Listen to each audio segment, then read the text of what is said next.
calendar systems that brought together. You have the ancient lunar calendar, all right? You have your solar calendar. So when you bring those two calendar systems together, you have to use a complex mathematical system called intercalation. Intercalation, all right? When you add a system of adding a day or month to the calendar. When you bring the two calendar systems together, you have to make the adjustments. That's called intercalation. So this is a symbolic representation of the lunar calendar and the solar calendar. What the Europeans have done is distorted the lunar calendar, suppressed that by distorting symbols that tie to that. You're going to see later on, I go into that, the word sin. The word sin, etymological lesson, that's a Sumerian word. It means moon. So, yes, we are born in sin, and that's a great thing. It's a great thing to be born in sin. I spent 9 months in my mother's womb. So the womb deals with the fertility and fecundity.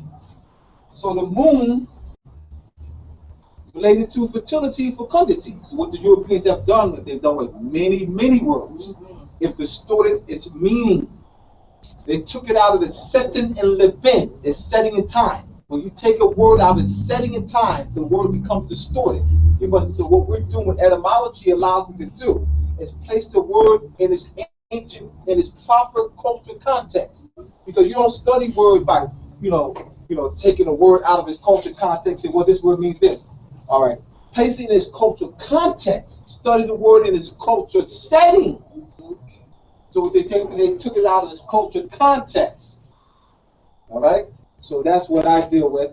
Now, we have the second article, the Masonical, Astronomical, and Geometrical Origin of July 4th.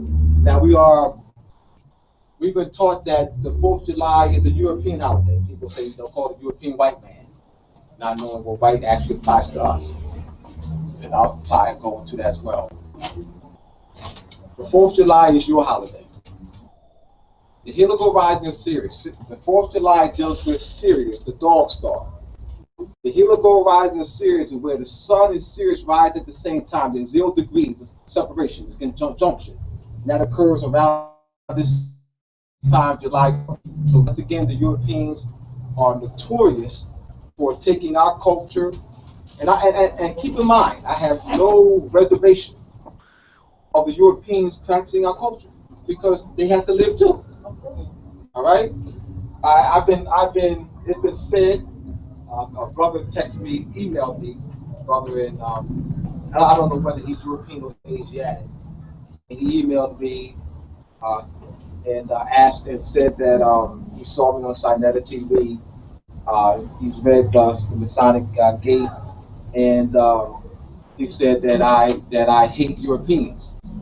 Now, anyone who says that about me, I would ask them to show any YouTube sites, any of my writings, any of my books, where they concluded that I hate Europeans. I talk about birthright reclamation. I have to talk about Europeans because they got our birthright. Yeah. I have to talk about Europeans because they have claimed our culture as their own and locked us out of it. Yeah. I have talked about Europeans because Europeans claim to be the Grand Lodge. Yeah. When in fact we're the Grand Lodge. So that our brothers and sisters who are Masons, these are stars, look to the Europeans as being the founders of your Masonry. The Shriners raise $1 million a day in donations. Where did I get that information from? From the Shriners Room at George Washington Masonic National Memorial Museum in Alexandria, Virginia. Right up there, right in the Shriners Room. They raise $1 million a day in donations, which is $365 million a year. That's just one organization, the Shriners. So we have to talk about the Europeans. There's no way around it. I wrote for a newspaper I won't say the newspaper. I wrote, Tosh and I wrote back in 1998, 97 and 98. We wrote for a particular newspaper. And Time for an article, and I wrote an article, and the article went, in fact, that increased that brought more attention to his newspaper. People wanted more. So we were told, I talked to the brother, and he said to me that he took the newspaper to his church, and the European was offended. One European was offended by the article on the black codes, what the black codes is, and how the black codes, as Todd wrote the article, which is episode of his book, The Black Codes of 1724, and how the black codes are still being instituted, adopted by all the states in 1865, and how it's being used to suppress our people. All right. So this European was upset. So he came. The editor-in-chief of the paper said to me, well, when we do write, just write, let's talk the facts. Well, we are talking the facts. I said to him, I won't say anything, and we have to talk about Europeans, because Europeans have occupying our land, they control our resources, they control our birthright. So there's no way around, if you're going to address the issue, there's no way around addressing that fact. So we did write another article, but I felt uncomfortable. I was at the computer, and when I get like that, if I can't just write like this, if I can't just speak, if I just can't flow it, I can't bother. Right. If I can't just speak the truth, unalterated, I'll step, and I'm like dancing now. I'm dancing in my seat, trying to appease them. I called Taj up. I said, Taj, I can't do this, man. I said, Taj, I can't do this, man. I gotta speak the truth unalterated, man. I can't do this. I can't dance in my seat while I'm writing. That's not me.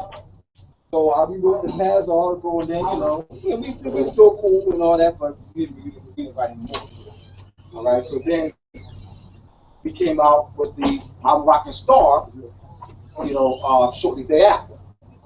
So I was even more motivated to get the I'm Rockin' Star done. In fact, this brother was the one who taught me how to lay out the newspaper. So I give him great honor and thanks for that. All right, but we definitely had to move on and put our own newspaper out. That was more motivating, that was motivating fact for us to get this paper out. We did that for 2 years, and then we worked on another paper, Severe being show, the Civil Alert. Severe put out his paper called Civil Alert. So, but I started in 1995 with my newsletter called the More Civil Letter, and I expanded my newsletter. It was an 8.5 by 11 newsletter, and I was working here in Philadelphia. I was working as a social worker in adult case. I was actually an adult case manager or supervisor of foster care parents, and I did that for a couple of years. And one of my foster care parents suggested that I get a P.O. box. I had a newsletter with an 8.5 by 11 sheet of paper, and I didn't have a P.O. box. He said, well, how can people contact you? So I got a P.O. box. 6 months later, I got my first letter. And within a period of 2 years, I got 200 letters. 200 letters from mostly brothers in prison, from the Midwest, Eastern Pennsylvania area, Maryland. And so I got some of those letters there, and we actually sent papers and books to prison. So brothers actually started civic classes by using our material. So I just let me give you the history that I've been involved with this for quite some time, and then I expanded my newsletter and the More Civil Letter to a newspaper format in 2003. Now the website. That was put out 2 years ago, and now I have another paper called Masonic. This is a new paper that came out in December. We're working on the 3rd issue. And the reason why I did not reissue the More Civil Letter is because I wanted to target our brothers and sisters in the lodges. I wanted to I didn't think that the more civil letter would be able to would deal with the general public. You know, I wanted to reach out to a larger audience. All right, and then I'm going to be putting out the Christian Light too. This is another paper that's coming out. I'm going to first put it on the line, and so this is a Christian Light, so I can connect with more of our people. All right, so this is what I'm going to be doing. Now, you see here on the Christian Light, I have as my logo the European on the cross. Now, the question is, well, why would I be using as my logo the European on the cross? Anybody? Yes? Yes. Because that's what they're attracted to. She got it. If I put an Asiatic on here, what happens? Nobody's gonna look at it. That only the so-called Afrocentric folks, which is a small segment of the society. And my focus is not dealing with small segment, it's dealing with millions. My target, my mind is on millions worldwide. So this is just a marketing strategy. Deal with millions to track. How do I track millions? Not 10, 20, 30, 500. I want millions. And I know we can do it. One of the vice principals I used to work with, he said to me, Mr. Bay, if you have organizational skills, you can change the world. Organizational skills. Organizational skills. All right? So I just wanted to give you a background of why I put out the Masonic Gate, why I'm going to be putting out the Christian Light. All right? As you know, the word Christian comes from the same word Krishna, and it applies to us. We are indeed Christians. It's a title that belongs to us. Christian means Krishna, Sanskrit. And Krishna is the sun. Of course, you can't see Krishna right now because you see the sun. So when Krishna died or set, sin what? There you go. There you go. So Jesus did die for our sins. When Jesus sets, the sun sets, you see what? Etymology. Etymology! Right in your face. But you thought it was a real live man. You really thought it was a blonde-haired, blue-eyed man that walked the earth 2,000 years ago. That story is told all over the world. The concept of death and resurrection is told all over the world. You got Mythra, Zoroaster, Peru, Buddha, Confucius. The same story. Apollo. Same story. So what the Europeans have done was co-opted that story. They co-opted it. And they claim to be the originators of the story. That's what they did. What am I doing? It's reclaiming the story by placing the story in its astronomical content. So that's what so the death and resurrection occurs December 21st in the Northern Hemisphere, where the sun, when Jesus dies on the cross. Jesus is the sun. The etymology of Jesus is in this article. And I'll show it up, so I don't need to write on the board, it's already done. All right, you see right here.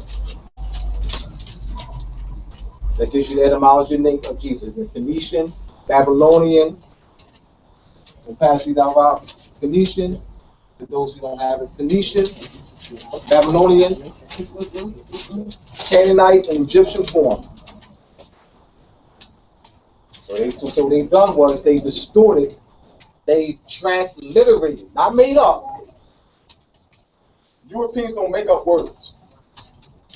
It's called transliteration. They transliterate words into a modern form. They transliterate it into a Germanic form. Germanic languages deal with Dutch, German, Old High German, Low High German, Old English, Middle English, Modern English, Swedish, Danish. Those are the Germanic languages. So they transliterate ancient words into modern Germanic forms. To what? Claim it. Yeah. So you see a modern form, Jesus, and you think it has nothing to do with you. It has everything to do with you. They didn't make that word up. They transliterated it. They don't make words up. They transliterate. It's not made up. They don't make anything up. They distort. They take the original and they distort it. They take this and what? They take the Phoenician form and what's called Symbolia. They twist and turn it to what? Claim it so that you won't see the connection. That's Taurus, the bull. It's yours. Those are your letters. So I was telling a brother in Detroit a month ago when I was out there. He was at the festival, one of the African festivals, and he said that he was talking about quote unquote Greek letters fraternities. I said there's no such thing as Greek letters fraternities. I don't know any Greek letter fraternities. I know that they're called that. I know that they're called Greek letters fraternities. I know they're called that. All right. Now,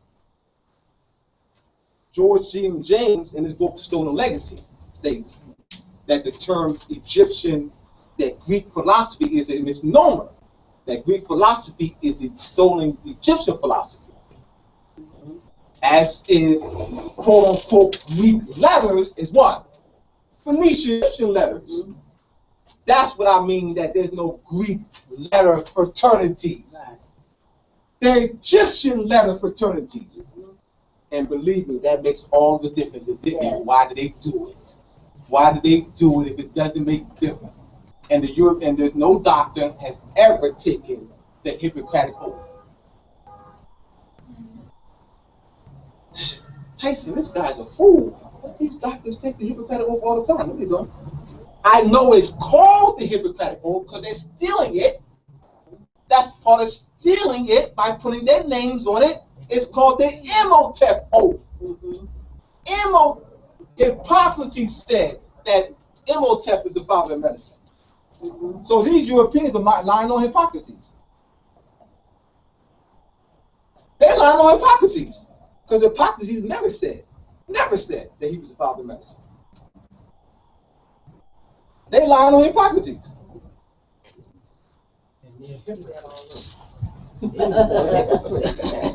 Hippocrates,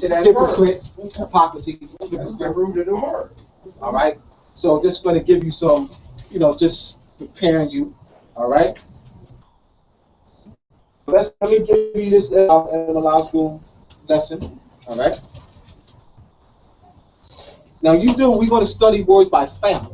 Study words by family, you don't study words individually, as we were taught in school. We were taught to study words individually. All right. So what I want to do is I want you to look at these words. I want you to think. All right. Improvise. Bob, you want to? Bob just want to give you. Go ahead, Bob. Improvise. Idea. Visit. Provision. Supervise. Invisible. Improvise. Common denominator. Optic. Binocular. optometrist, stethoscope, microscope,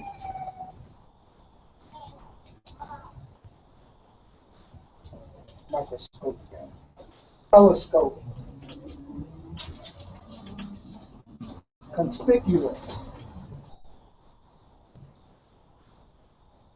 auspicious, retrospection, inspector, specific, spectator,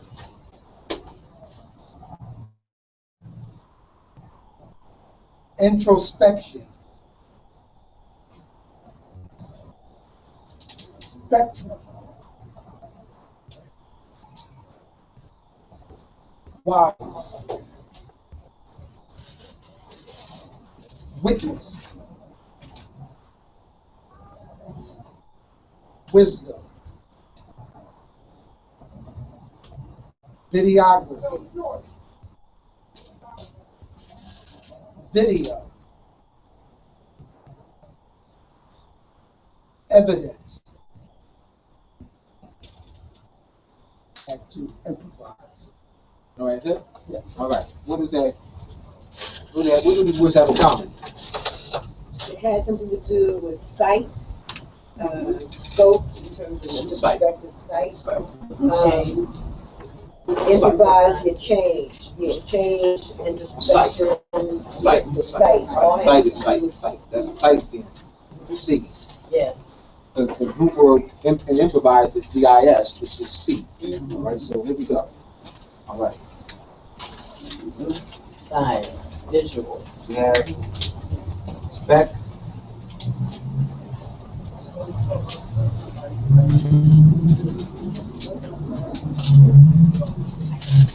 scope,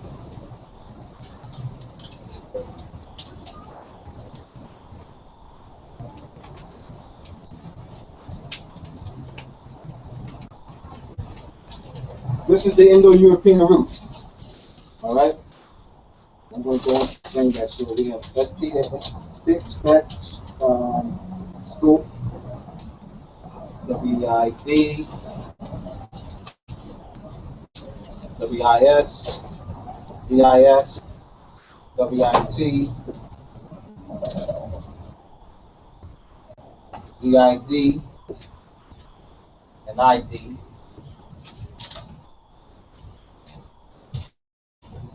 We have OC, OK, W is the Indo-European root, OC, OP. Other forms, SEC, spec, scope. These are all ones right now for the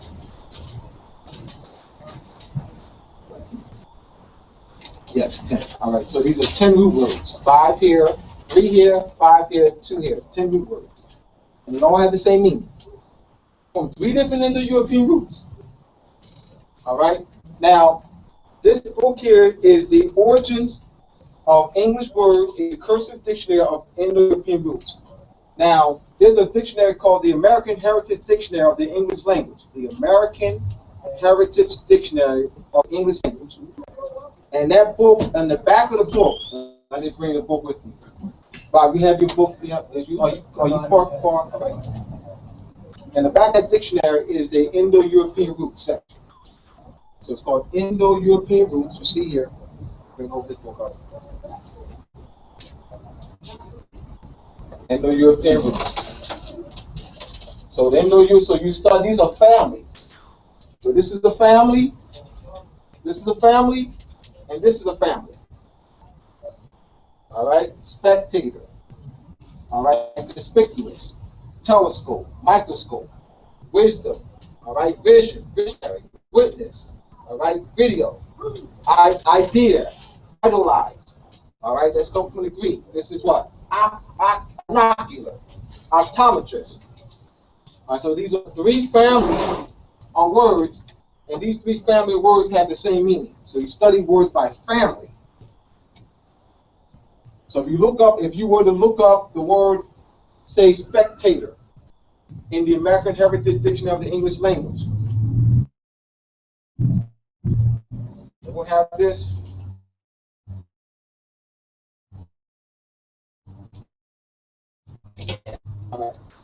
It's here. Got three families.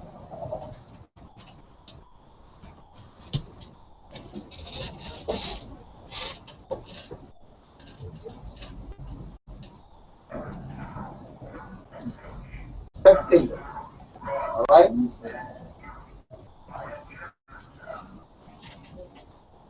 Spec. All right. C plus. Now let me give you this word. Let me make this word. It's SP. All right. Spec. All right. Plus ATE plus OR. So this is 0, 1, 2. This word has two suffixes. You take that, the spectate is a verb. ATE is a verb suffix ending. We're going to add another root, we're going to add another suffix, a noun suffix. A noun suffix as an agent means one who. There's four others. OR, ER, IR, UR, and AR. Those suffixes are agents, mean one who. So when you're adding a noun suffix ending, the E drops because it's a shift in pronunciation from spectate to spectator. All right? So you go.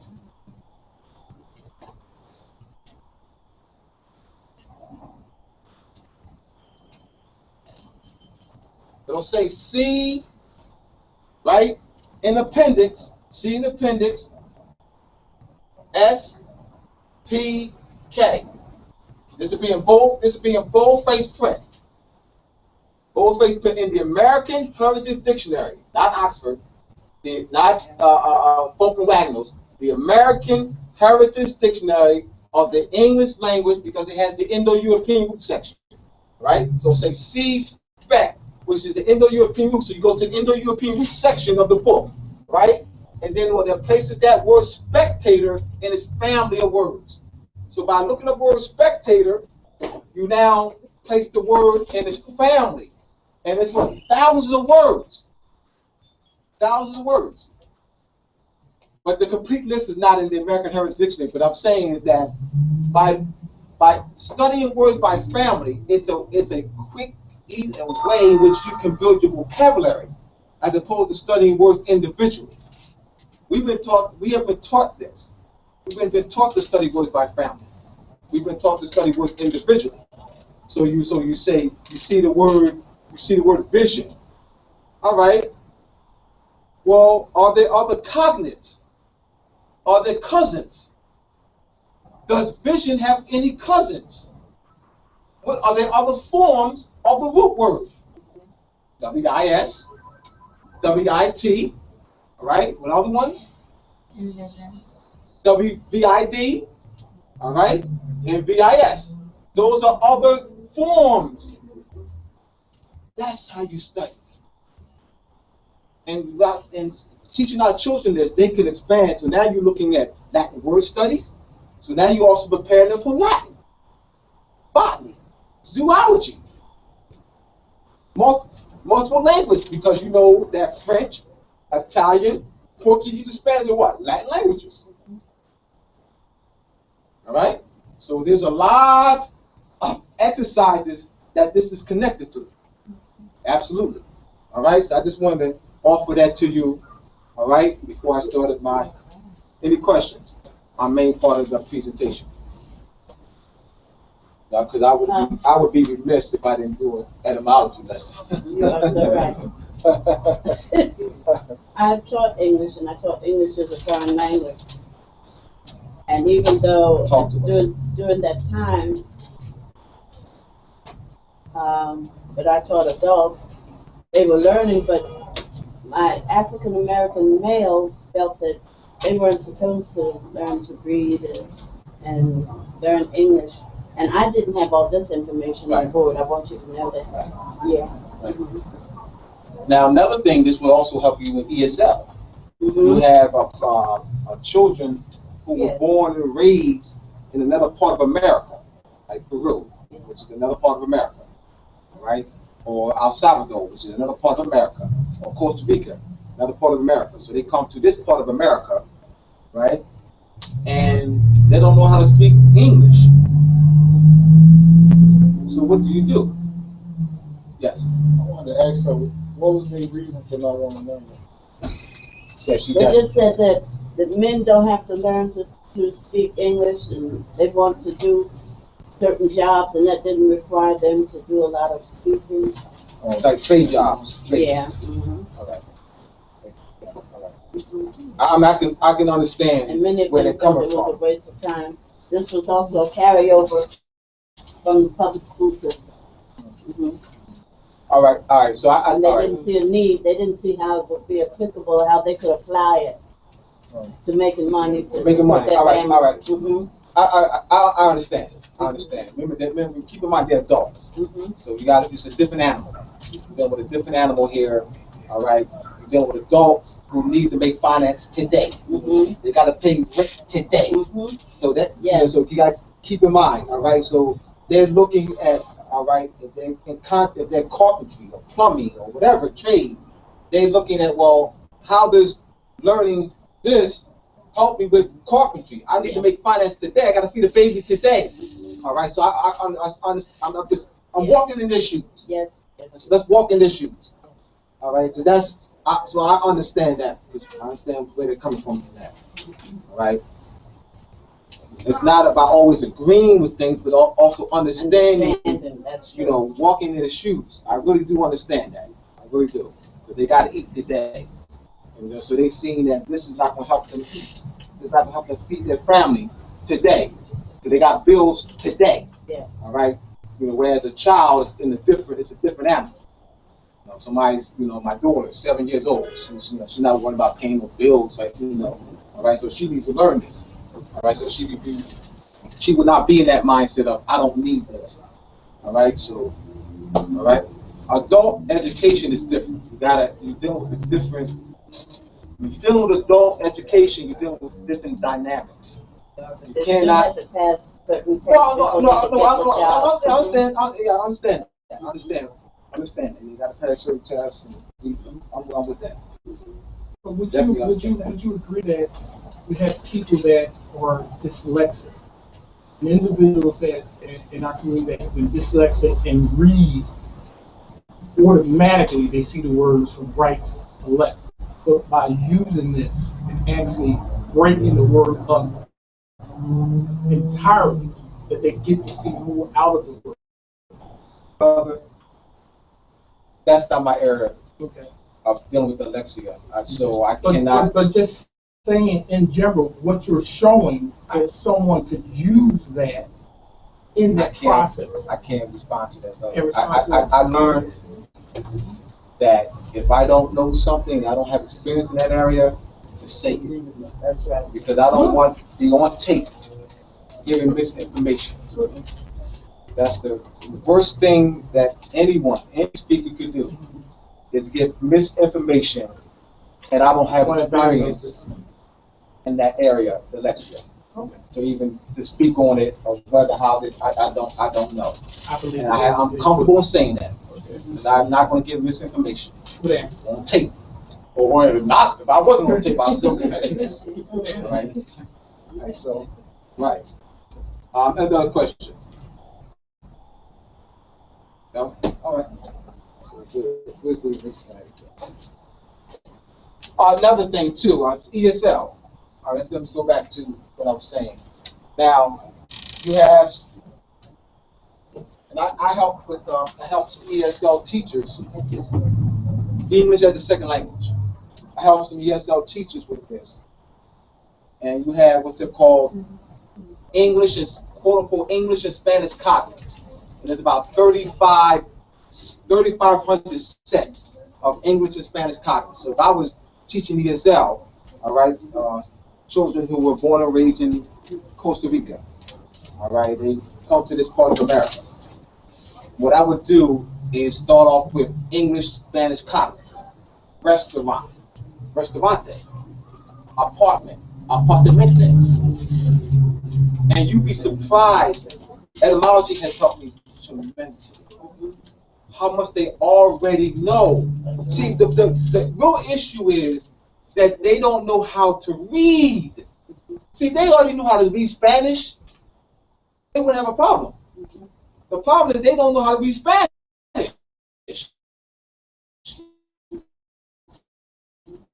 So, y'all know people in English don't use Spanish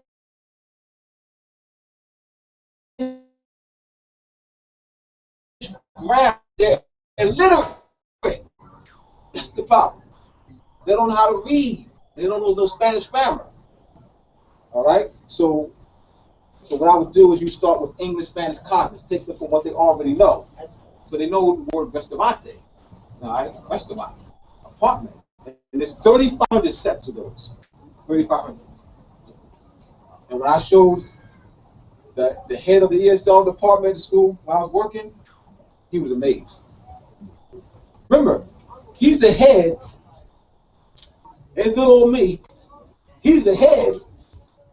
I should have this checked. I mean, shucks. Hey, so yeah. So I digress. So we'll move on. All right. So thank you, Bob, for doing that for me. All right. So move on here. All right. So let's one word that we want to keep this in mind. This term here, multiculture. All right. We're going to keep this in mind. I'm going to continue to direct your attention to this. That's a misnomer. And I'm going to show you through my presentation that that's a misnomer. You know, one of my if I were invited to participate in a quote unquote multicultural event, I would probably need about 10 tables, or probably have one long or 2 tables, and I would have some of the things I'm about to show you today. All right, and I will show the commonality, the common origin. This is a misnomer. That's a war term. That's war. That's divide and conquer. See, you have what's called hot fire war. That's called hot fire war. You have called biological warfare. You also have psychological warfare. All right, and I'm showing through etymology that the Europeans have been using psychological warfare through language as well as through sound. All right? So that's psychological warfare too. And the Germans use that. They use acoustics and the study of sound and changing the musical scale to create mass hysteria. That's called psychological warfare. It's unexpected. Unexpected. The people stuff, the hot fire war. That's just one type of warfare. All right? So this will deal with psychological warfare. We'll be done with that. So this word multiculture, we're not going to buy into this. All right? I am confident that Karim and I can travel the world and speak and teach this lesson that you're going to get tonight anywhere in the world. In the world.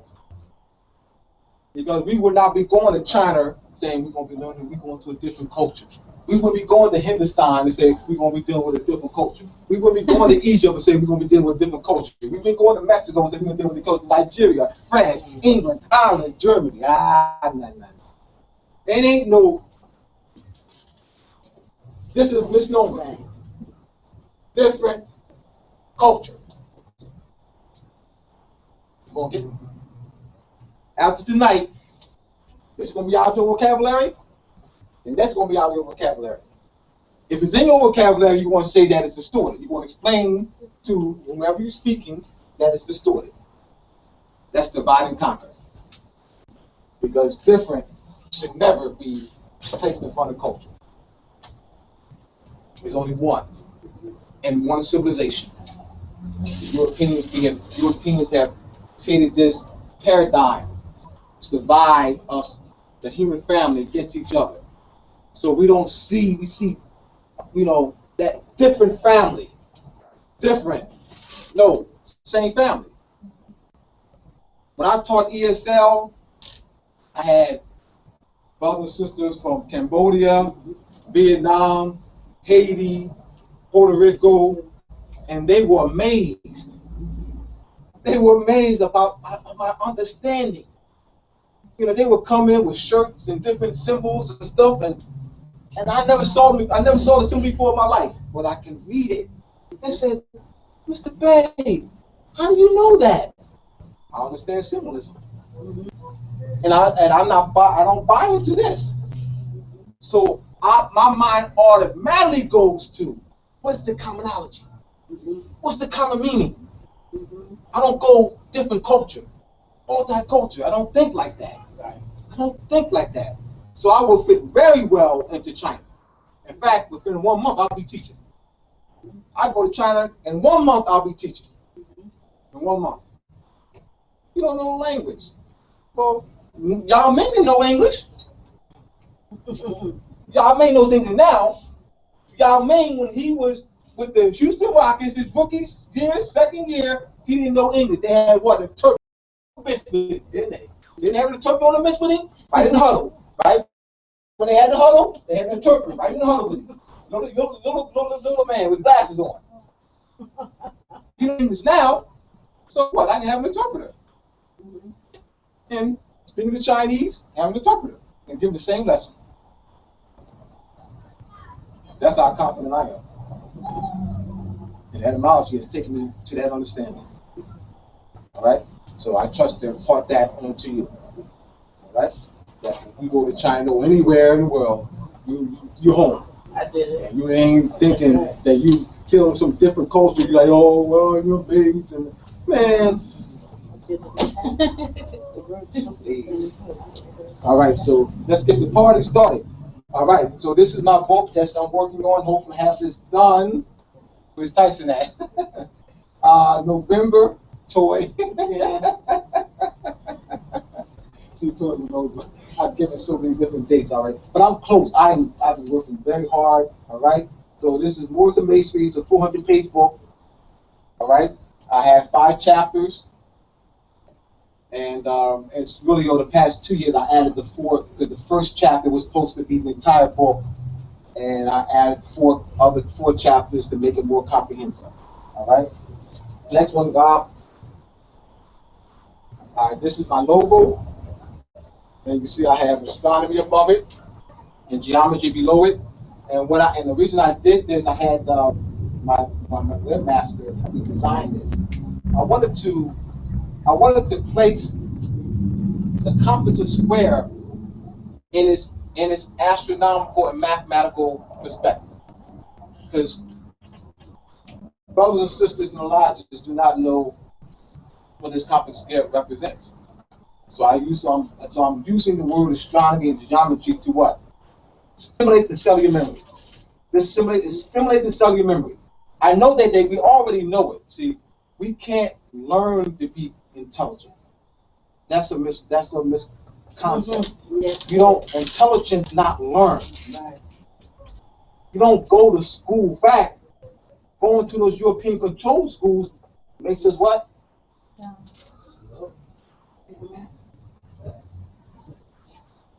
Learn false information. Because it keeps the cellular, the curriculum is designed to keep the cellular memory suppressed. That's why you're already intelligent. You can't be dumb if you wanted to be. What do I mean by that? This is what the lecture, Illuminati, illumination of the mind. What do I mean by that? The knowledge is in your DNA, it's in your cellular memory. And how do you tap into that? How do you awaken that? How do you stimulate that cellular memory, that divine, ancient intelligence? All right? So that's what all right. Illuminati, illumination of the mind, ancient musical scale, pineal gland, cellular memory, DNA, and melanin. All right. So that's this is the main title, and that's the subtitle. All right. Next one. The etymology of Illuminati. All right. Peace. The root word Illuminatus is singular. Illuminati is plural. So it's grammatically incorrect for me to call Karim an Illuminati. That's grammatically incorrect. Why? Because it's one. So this is plural. Illuminati is plural. Illuminatis, Illuminati. Illuminatis, Illuminati. All right? And we're still with grammar now. Grammar. All right? So now the root word is LUM. You step there.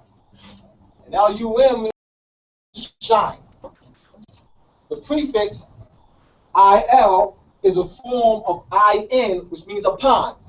Shine upon. Brighten. And you have a cognate of the LUM is LUC. Lucy. Who we call Lucy, right? Supposed to have a European woman. Should have an Asiatic woman, but of course not Lucy. All right, Lucifer, light bearer. So being a Luciferian is a light bearer. So Illuminati and Lucifer is in the same body culturally. We could just call this Illuminati and Lucifer. Lu means light. Fer, F-E-R,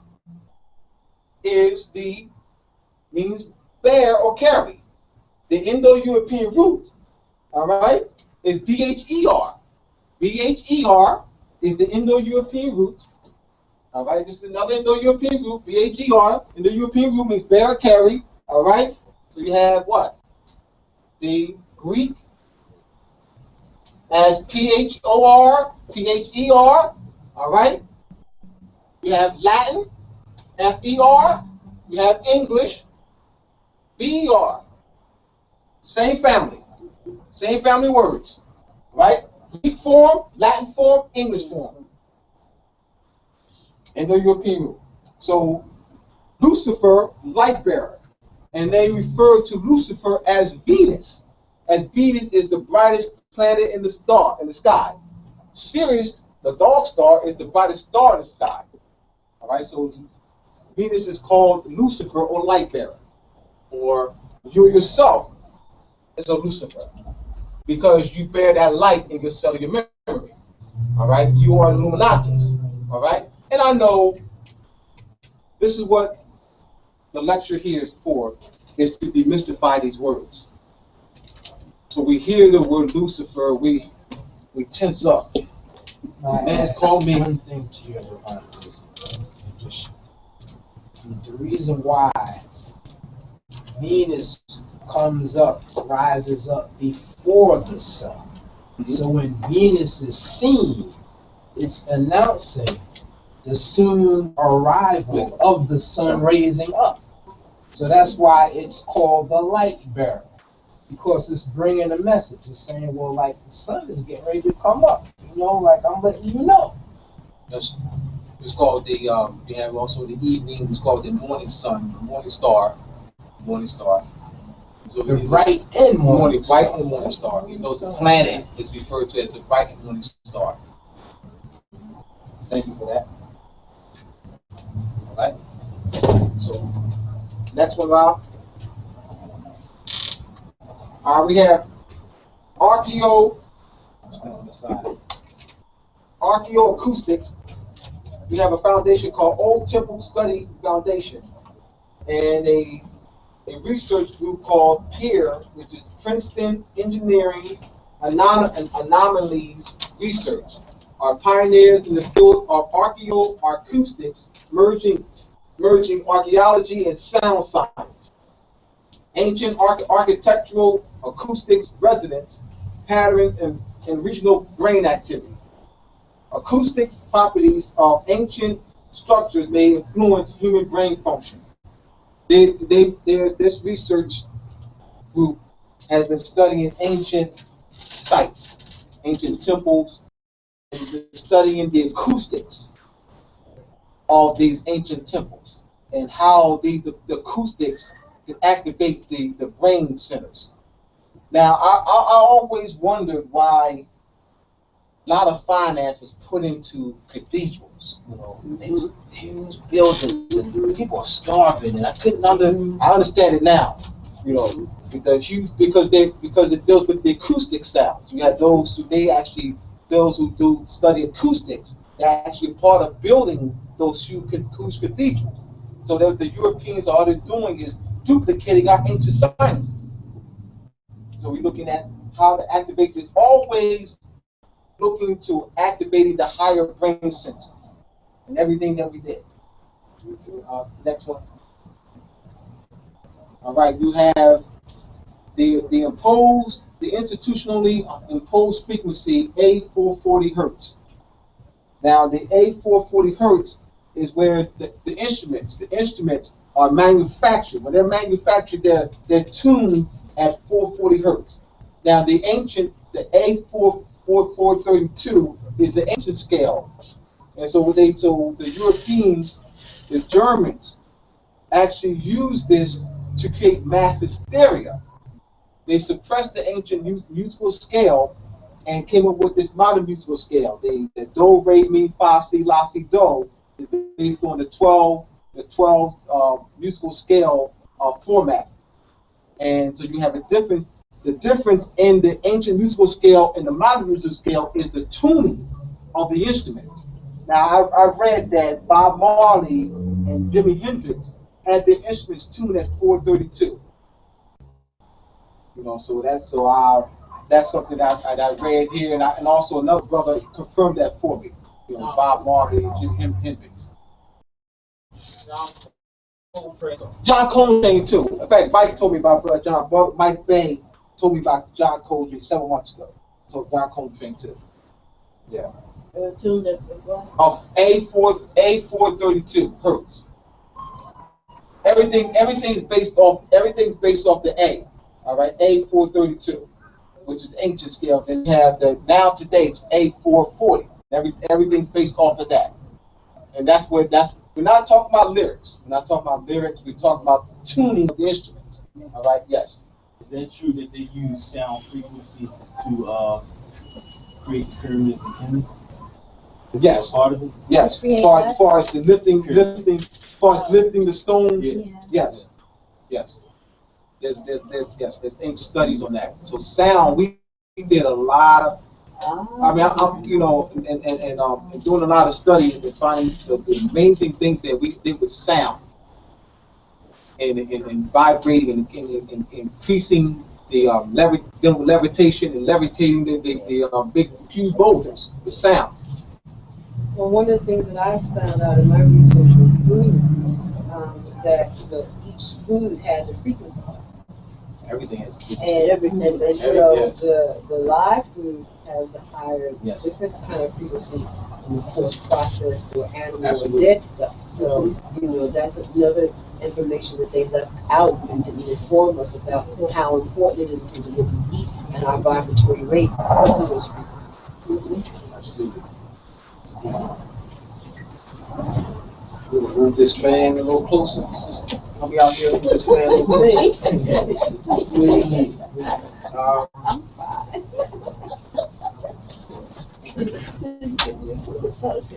Just move it closer. We can. Yeah. Good. Yeah. All right, I think that's it. Yeah. All right. That look better? Turn it off.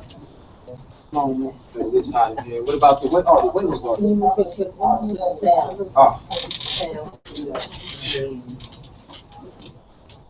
I need to stand up somewhere, take water. You need water? Anyone? Yes. Yes. Yes. Thank you. Or you move a little closer if you want to. Is saying the word blessed really saying that you're be blessed? Well, blessed means blood. Blessed is when the Pope, the quote unquote popes, when they would send out their commands to the knights, they would send the blessings would mean kill. So so you're killing in the name of the king or king in the name of the quote unquote. The reason why I'm saying quote unquote pope because the title pope belongs to us. So I would always say quote unquote. I would never say pope. I would say quote unquote pope because that's your title. Pope comes from Pata. Peter, the seat that man sits on is your seat. The seat of Pata. St. Peter's, it comes from the word Pata. That's your seat. All the Europeans did was taking your power. That's your sovereignty. That throne is yours. So they didn't create. The original throne of heaven was in Kemet. That's what he said. Yes. We're talking about the power, the power, the sovereign power that's invested in that seat belongs to you. Yes. Not them. That's where I'm coming from.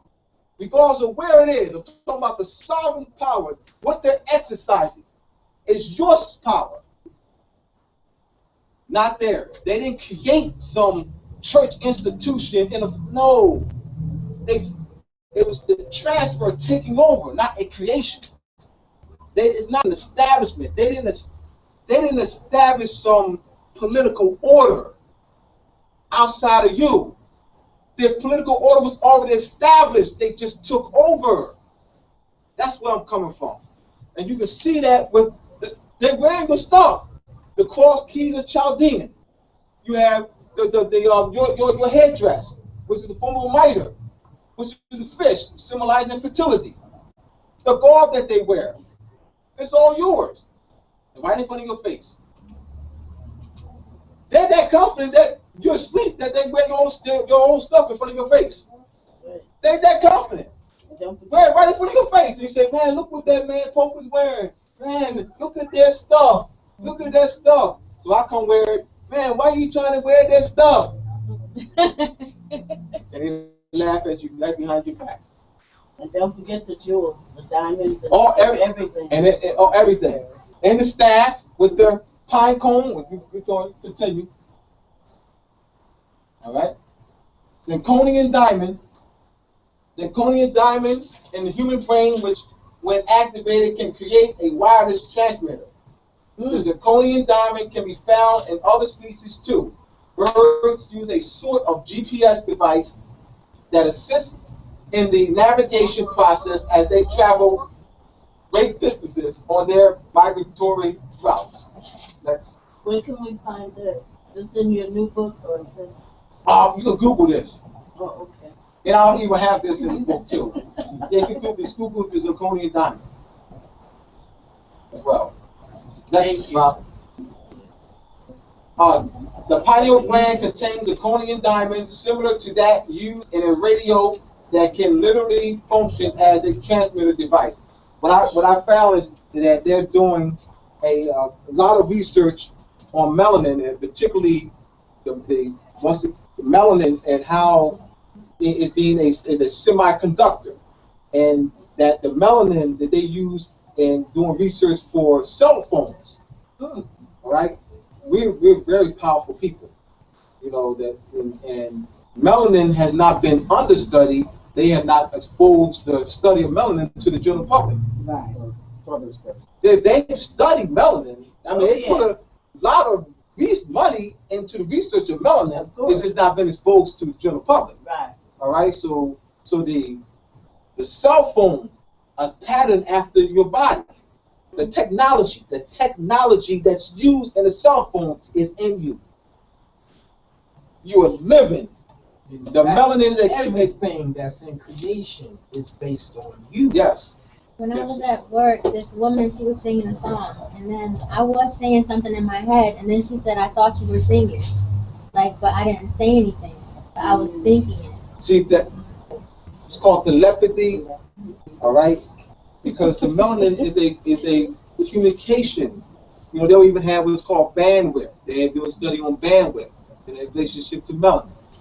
And it was like amazing preparing for this presentation of what I found, the amount of research they've done on melanin as far as communication systems concerned, cell phones, radio, you know, different various technology dealing with communications. And that's what the melanin is. You can also use carbon. Of course. Absolutely. Use carbon.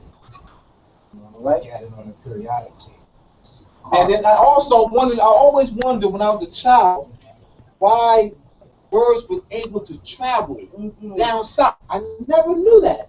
I never understood why they were able to travel. I said, tell my mom, ask my mom, say to my mom, well, wouldn't they get lost? I mean, how did they find their way down south? Is a far way. How do birds travel annually down south and then back? How do you do that? All right? That's why. So when I was in Cognates, I said, oh my goodness. That's why. That's why. All right? Next one. Now this is the ancient musical scale. 360, 417, 528. The 528 is used in DNA repair. To repair DNA. Sound. And there's a lot of research on that. Is that using the tuning forks? Tuning forks. Sound and healing. You also get your medicine balls. You get your medicine bowls. Your medicine bowls you can use for healing. This is ancient knowledge. Okay, I was in a very terrible car accident, car crash 2 summers ago. We were broadsided by a girl that was red light, Rutgers, Texas. But the impact of the car, she hit us on the right side, the passenger side, drove us into a light pole, which then crushed the car from the car. Right? So it was like getting hit twice. I vibrated, you know, like inside of me was just vibrating, like for about a month. So I was talking to Ross again, and he said, "Come on, I got something." So he did the Tibetan bowl, which slowed me down. Didn't stop me, just slowed me down. Then I was going to see Brother Munir, because he was my Thai yoga instructor. So when I told Munir about the vibrator, he said, "Oh, there's no problems out here." So he took out 7 bowls, all different sizes, and he placed them all in this mirror, played them like xylophones. I stopped. That Munir just has recently, I stopped vibrating them. When I left his house, I wasn't trembling. He was looking at everything. All this was coming back too. So I like I said, Ross been slowed me down. But when we put all 7 on, he played.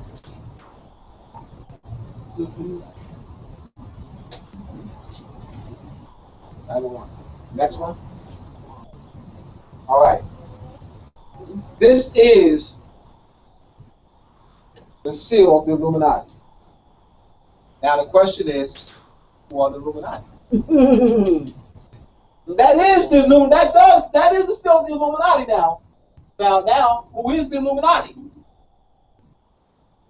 We are. We are the Illuminati. The Illuminati is not some European bankers, group of European bankers that control the world. Yes, they use that. Yes, Adam, what's his name? Weishaupt, created some organization that they called the Barbarian Illuminati in 1776. They're using the title that belongs to you. Yes. So now the rappers and Kanye West and Most Def and all of them think the Illuminati is some European secret society, a group of bankers that control the world. When Kanye West and them are the Illuminati. So the key is, Beer asked me to do this article, Illuminati, Illumination of the Mind, for the next issue of the paper. And he asked me to do that. It was back in February. And I told him I wanted to do this piece on the 4th of July, timing, do articles on time.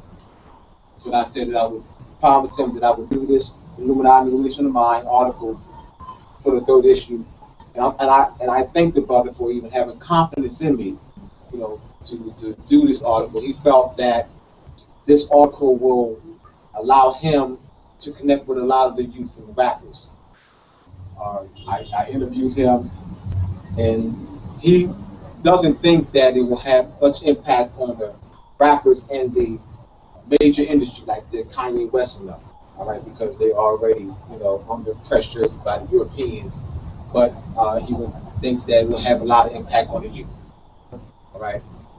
So trust that I'm projecting that Kanye West and the gang of those type of rappers, Most Def and them, will pick,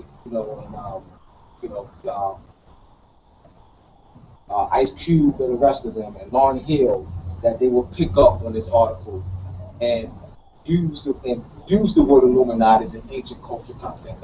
I'm projecting that. That's all I'm projecting. All right. I think we should project that along with right. We should visualize that. That's what I do. I just project that, and I think it will have some effect. Mm-hmm. Yes. Is the mission and goal the same as what the Europeans created in 1776? Then if you're saying that we're the Illuminati, is their mission goal the same, or is there a difference? If there's a difference, what is our mission? All right. I mean, you asking about me? I'm not clear what you're saying. Whose mission? Is our mission? Yeah, the same as with the Europeans, brought in 1776. Well, I don't know any Europeans that's doing lectures like this in our communities. I mean, I guess I got to talk to Tyson if there's going to be a Europeans going to be here next week doing this type of lecture. All right, then what do you ask? I'm being facetious though, but go ahead, come on. I'm not. Now, help me out. The Illuminati in 1776, they have, like you said, a mission that they're trying to save bankers from the world. So, all right. Look, I'm not saying that's true. What I'm saying is that Kanye West, Lauryn Hill, Mos Def, Jay-Z, those rappers, and others, when they talk about Illuminati in their music or interviews, they talk about the Illuminati in the terms of a secret society. They never talk about Illuminati, what we talk about tonight, dealing with the illumination of the mind. They never associate the word Illuminati with the illumination of the mind, activating the pineal gland. That's where I'm coming from. They always talk about the Illuminati in terms of a secret society that controls the music industry. You have Professor Griff, who's been here. Professor Griff, who's been here, he has a book. And Professor Griff's book, he calls the still the Illuminati. He is right about that, but he refers to Illuminati as some European organization. Talk to Professor Griff. Where's Professor Griff? He'll be here next week. He'll be here next Sunday. All right. Yes. He'll be here next Sunday. Sunday or Monday. And Professor Griff will not be talking about the word Illuminati in the terms that I'm talking about. He will be talking about the Illuminati as being a secret society that controls the music industry. Am I right on that? Entertainment industry. Entertainment industry. It's in his book. Talk to me. All right. I think the issue is that how did that term get coined the way that it got coined? Because when you look up the word illuminate by itself, it just means to confirm light or to hold light or to shine forth light. We talked about that. Okay. Now, in the 1800s, mid 1800s, and late 1800s, they wrote a book, and they coined the secret society as the Illuminati. Yes. So what happened is that the people started referring to secret societies under the term Illuminati because of the branding. There's a lot of words that get taken out of their original context because of branding, and that goes back to the first conversation when you talked about connotation versus denotation. So that's the first thing with that term. The second thing with the term is that to illuminate always meant to be enlightened. Everyone that graduates from a certain, this is the language, everyone who graduates from a certain level from a particular school of thought becomes a what? Alumni. Alumni, right, the word. Yeah, that's right. Yeah. And alumni is another way of saying illuminated. So all of us are alumni of some type of institution, thought pattern, culture, or group. Yeah. Etymology! Etymology! Thank you, Levi. Thank you, Levi. And if you are Levi. Buddhism, then you're enlightened. So I guess you really are Illuminati, aren't you? And everybody in Illuminati practices Buddhism. Thank you, Levi. I will have to use this in my article now. It's almost done. All I gotta do is put one sentence in there. I just gotta keep it in there. You know what I mean? I gotta put that in there. All right. Thank you for that. Thank you for that. Thank you. I love it. I love it. I love it. Let me put so my excitement, you know. Right.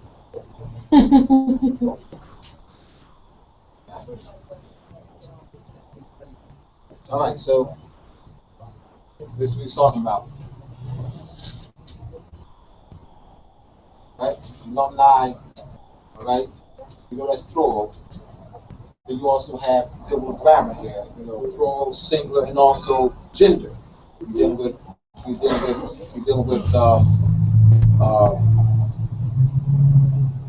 number and gender. All right. And lumine, ae, lumina, luminous. All right. Alumnus, alumni, alumni. All right. So that's gender here too. So this is plural. Like, so if you say, well, I'm an alumni, that's improper. That's improper grammar. If you say I'm an alumni of such and such college, it's improper grammar, but that's plural. Alumnus. Right, alumnus.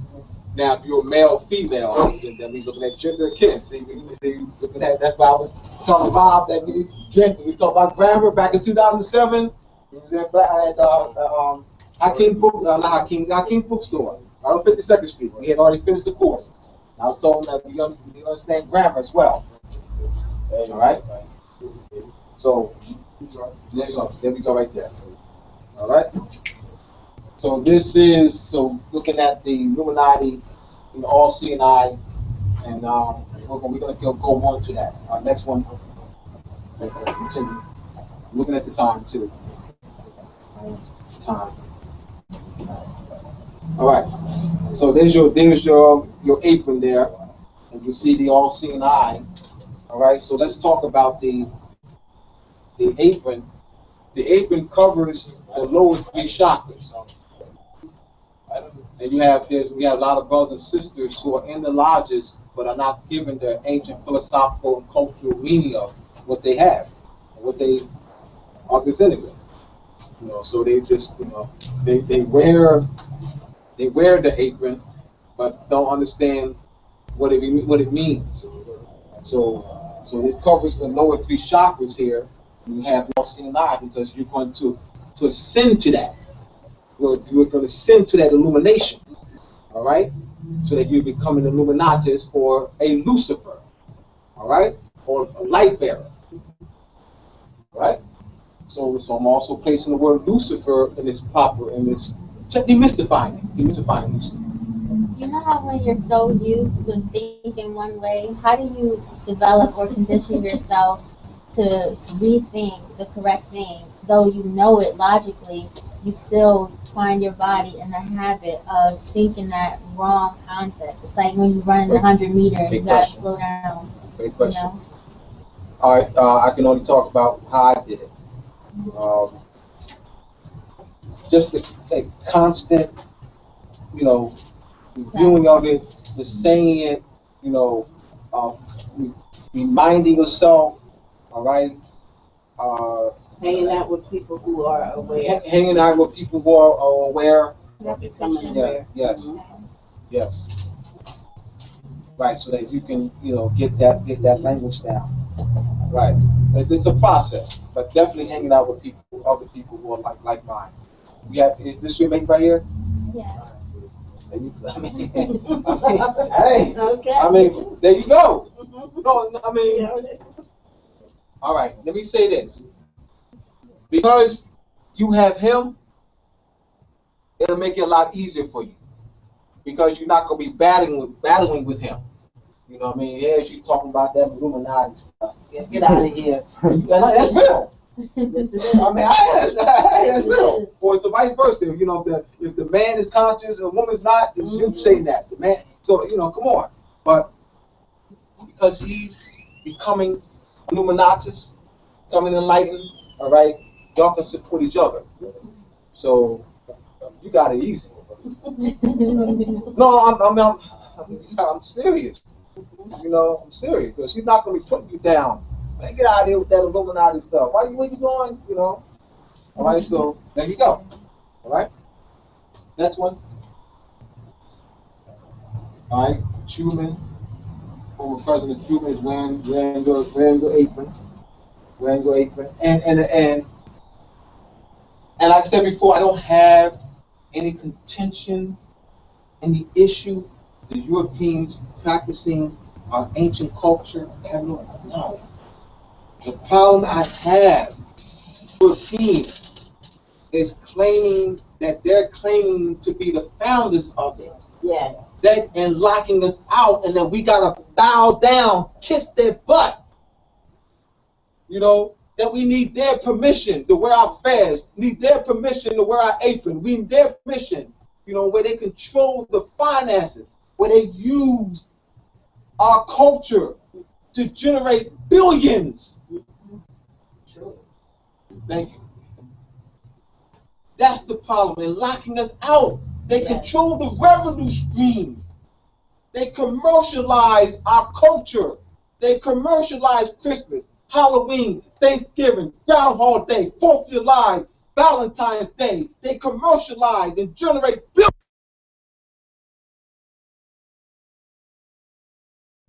The holidays, they distort words, they distort the culture, they distort the fairs, the conference square and so forth. They distort it and tell you that they're the Grand Lodge. We're the Grand Lodge. I'm challenging you, England. I'm challenging you. I'll take that. We're the Grand Lodge. Hear me out, ladies and sisters. We're the Grand Lodge. We're not bowing down. And like I said, I don't hate Europeans. It is utterly ridiculous for me to come out and raise my people up to hate someone up. I cannot raise you up and hate somebody else. It's not going to work like that. If you know metaphysics, you cannot hate someone else and raise two people up. Because the hate that I project onto them will reflect back onto me. That's true. That is so true. So if I want to activate the fourth chakra, you activate the fourth chakra through love. When love is activated, Dwali said, in order to love more, we need to learn to love instead of hate. That's a metaphysical lesson. Because love activates, stimulates the fourth chakra, which is the heart chakra. So it'll be, I am not some idiot that would hate Europeans. I will talk about Europeans because Europeans have control of our land, our government, our resources. They are occupiers of our land. So I have to talk about Europeans. But no, do I hate them. All right? They are criminals. They are murderers. They are thieves. And there's evidence upon evidence upon evidence upon evidence upon evidence upon evidence to prove my claim. Talk to me. I will. I was working in a home with a child who was being raised by his grandparents, and they called me to the window one day to see a lone white man drive up in an SUV to sell guns and drugs to the young people there, young black people. And I said to these grandparents, what are you doing about this? What can be done about this? And they said, what can we do? And I visualized what would happen if a young brother would drive up into a white neighborhood and start taking guns and drugs out of his SUV to sell. Yeah. You wouldn't have to, it wouldn't even happen. I know. But yet it was allowed. The grandparents were frightened. They didn't know what to do. And the only thing that I could offer at that time was at least pray. Can we get, and that was the time that I was speaking from my, in quotes, Christian background. Can we pray at the same time every day, whether I'm in this home or not? And I guess to give them some kind of peace, because they were afraid to even speak to the other neighbors, because they didn't know who was involved and then who wasn't. Yeah. But it was something to see. And they knew what time the person was coming. And he felt confident, I guess, in coming by himself. Yeah, he didn't have. You're not going to do anything. Yeah. Yeah. I mean, you'll have Asiatic cops, more classified as black cops. They wouldn't dare shoot a European to death. They wouldn't even dare. They'd be scared. European Asiatic brothers, cops, will be scared to kill a European. Why? They'll be investigating him. Upon investigation, they'll be looking for something. Those brothers ain't stupid. Or the brothers will kill us like that. And that's been programmed. Oh, wait, I know that. They'll kill us. I mean, brothers. I mean, talk about Europeans. They'll kill us like that. But hands up, don't shoot.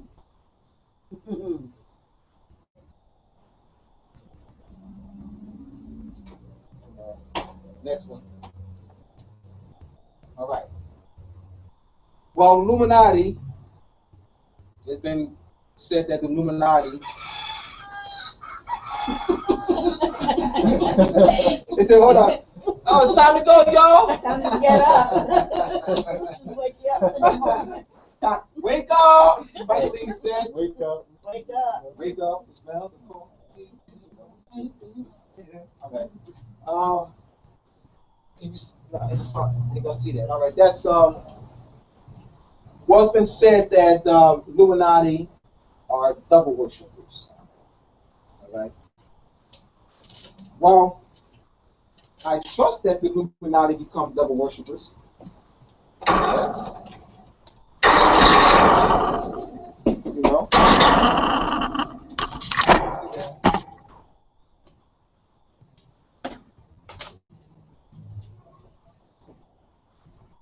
All right, light. Shine.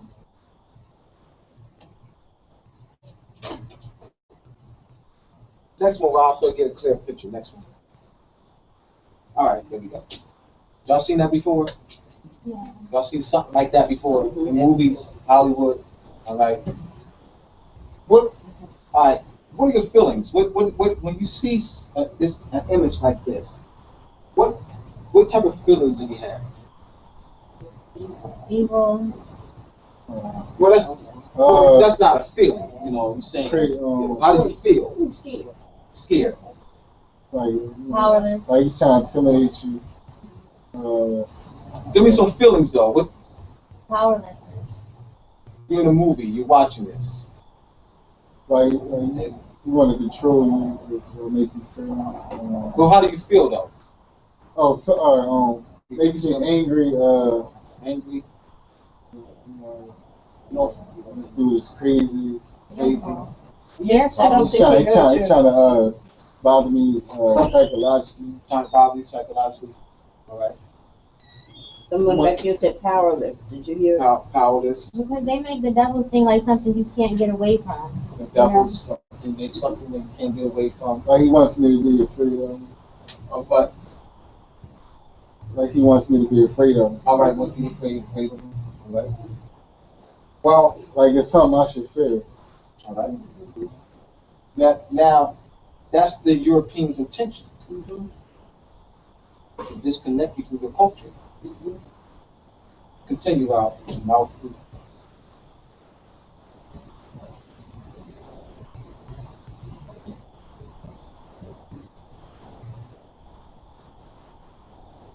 see that demons within.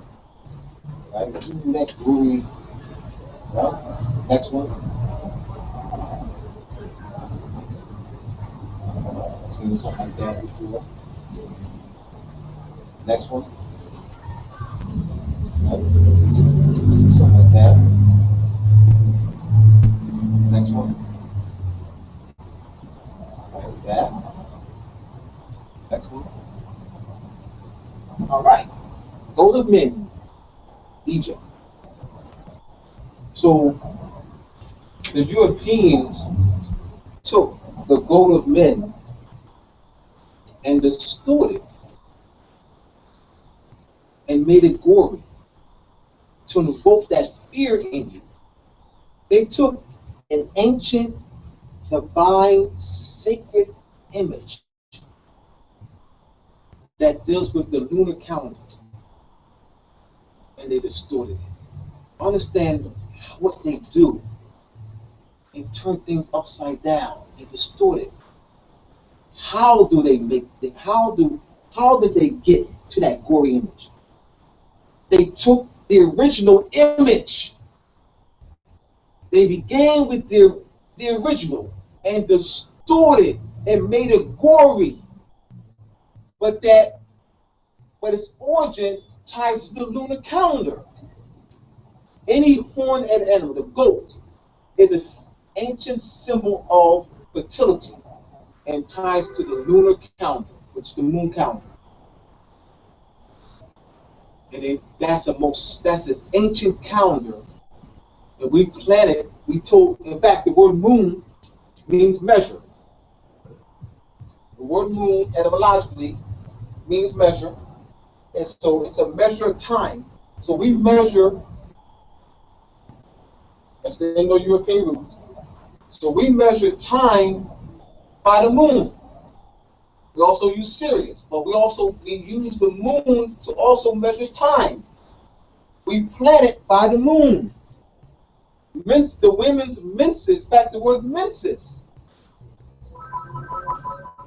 means moon. The word month means moon. Menstruation means moon. Menopause means moon. So we planet by the moon. So when it says, let's worship the devil, worship means work.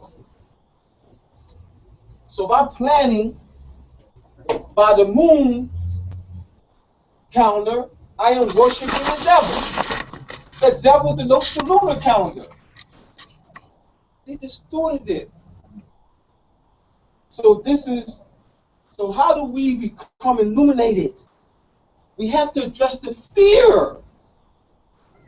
This is why I come and I address the fear. That we can deal with the other pieces, the metaphysics and all that, until you address the fear. It's very important that we address that fear, because we're still going to be clashing. We're going to be using words connotatively. We're going to be seeing images that we're afraid of, and that fears keeps the kundalini suppressed. Fear does it. So we got to address the fear. We got to hit it head on.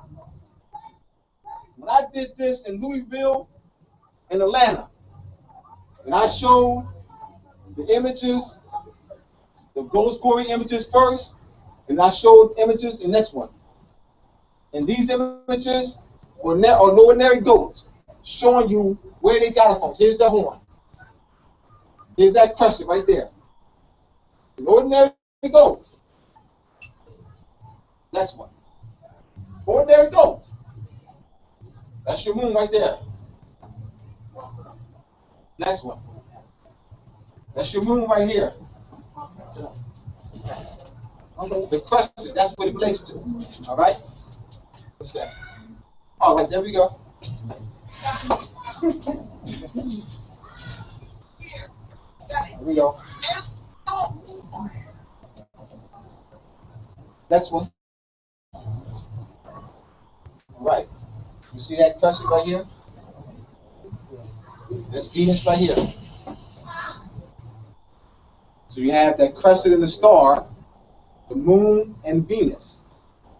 You also have Baphomet.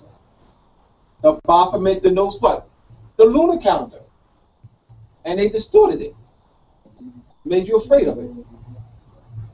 All right? Now let's look at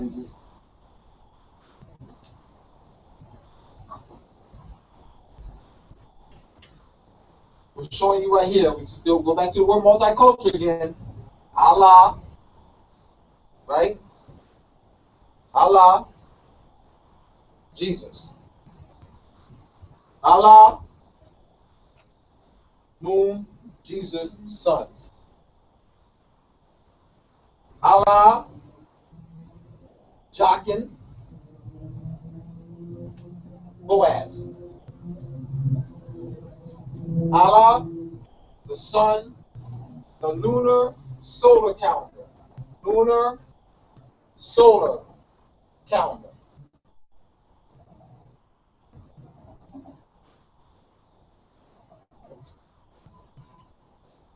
Yes. So like when the Muslims praying, they feel like they're worshiping Allah, but they're worshiping the sun, right? Or they'll say that they're not sun worshippers, that they worship Allah, but aren't they worshiping the sun? George Bush is a Muslim. Al Gore's a Muslim. Hillary Clinton is a Muslim. Is a Muslim. I'm clear up. Hillary Clinton's a Muslim. Al Gore's a Muslim. Huh? Yes. How many people on the planet today? How many people on the today? 7 billion. 7 billion. So 7 people, 7 billion. You got 7 billion Muslims on the planet. 7 billion Muslims on the planet. Once again, putting the word in its proper perspective. Muslim deals with the anatomy of the body. Our ancestors studied anatomy. The book called The Temple in Man by Swala de Lubitz. And he was a physicist. And what he did was he measured using 1.618. He measured the divine proportion, golden mean, golden section. He measured the temple Abu Simba and discovered through his measurement that the measurements were cosmic numbers. The nose, the fingers, the lips, so forth. Every body part was based on cosmic numbers. Your body, the divine proportion of your body, are based on cosmic numbers. Hence, Muslim or Muslim is not something to convert to. They distorted that too. So we got to place these words in this ancient culture. So that's why I say Hillary Clinton, Al Gore are Muslims. Everyone on the planet is a Muslim. It's not something to convert to. It's not that, a different faith. It doesn't relate to faith. It doesn't relate to anything convert to. It relates to the anatomy of the body. The Europeans, once again, taking the words out of its ancient cultural context as they claim to fame. And now got people fighting each other. They're taking Christian and got you thinking Christian and Muslim are some political systems. And they use it as that. And in the Middle East, in Africa, they use that political systems. But I'm not buying into that. See, I'm not buying into that. See, my position is that I'm not going to acquiesce to the falsehood. I don't have this mindset that I can't make changes. I don't think like that. Oh man, we got a long way to go, man. Man, this is so corrupt. Abdullah, man, now you got a lot of people to deal with. I don't think like that. And Sister Toya tell you, I don't think like that. I think that I can make changes. I think that I can effectuate change. That's how I think. It's not arrogance, it's just confidence. So it's kind of hard for me to have somebody to have a discussion with me, and then they all, all pessimistic, and nothing can be done, and Europeans so powerful. I don't see the Europeans as that. They do, I don't. I don't see the Europeans as all. I see our people as all powerful. I view our people as all powerful. So it's kind of, hard for me to somebody talking about how powerful the Europeans are. It's kind of hard for me to really, relate to them because I don't see the Europeans as that. I see our divine power. And how do you tap into that? Consciousness. All right? Got something to say, Levi? All right? So that's my view. You call me idealistic, I would love you. You call me whatever name, I would love you. Call me crazy, I still love you. All right? But I'm going to the grave like this. All right? I'm just going to the grave with this mindset. All right? As long as I got breath in this body, I'm going to continue doing what I'm doing. All right? So I just don't see the view of the Europeans like that. Because I know that we are, in our divine presence, we are ultra powerful. All right? Next one. All right? So you have the moon right here. This is the Sumerian stone. All right? Next one. You see the crescent here. Right? Also crescent. And then this is Pleiades, seven stars. Pleiades has a lot to do with the Halloween. We have what's called the chronicle rising of Pleiades. When the chronicle rising occurs when you have where Pleiades rises and the sun sets. It's the opposite of a helical. A helical occurs when you have 0 degrees of conjunction, where you have the sun or Venus, the sun or Sirius or sun or Pleiades rise at the same time. That's an astronomical term, helical. All right, so we like that word term. All right. The exercise Pilates has something to do with that too, right? So you have the helical, all right, and you have a chronicle.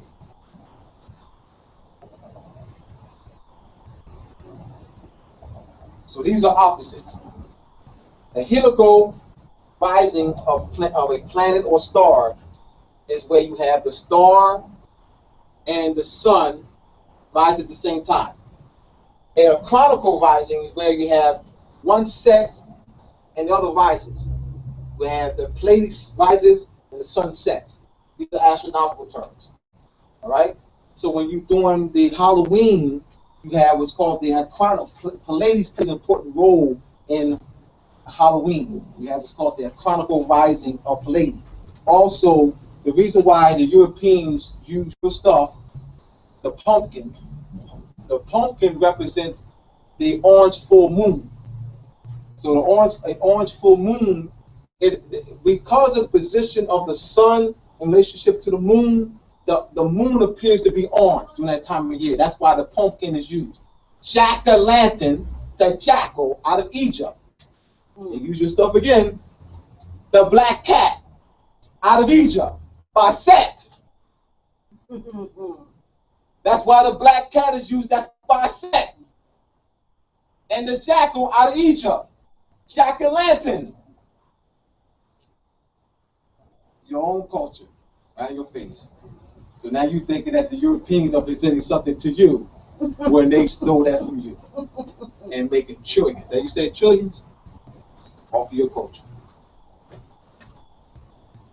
There's a book called Hidden in Plain View, and that's what this reminds me of. Oh. Next one.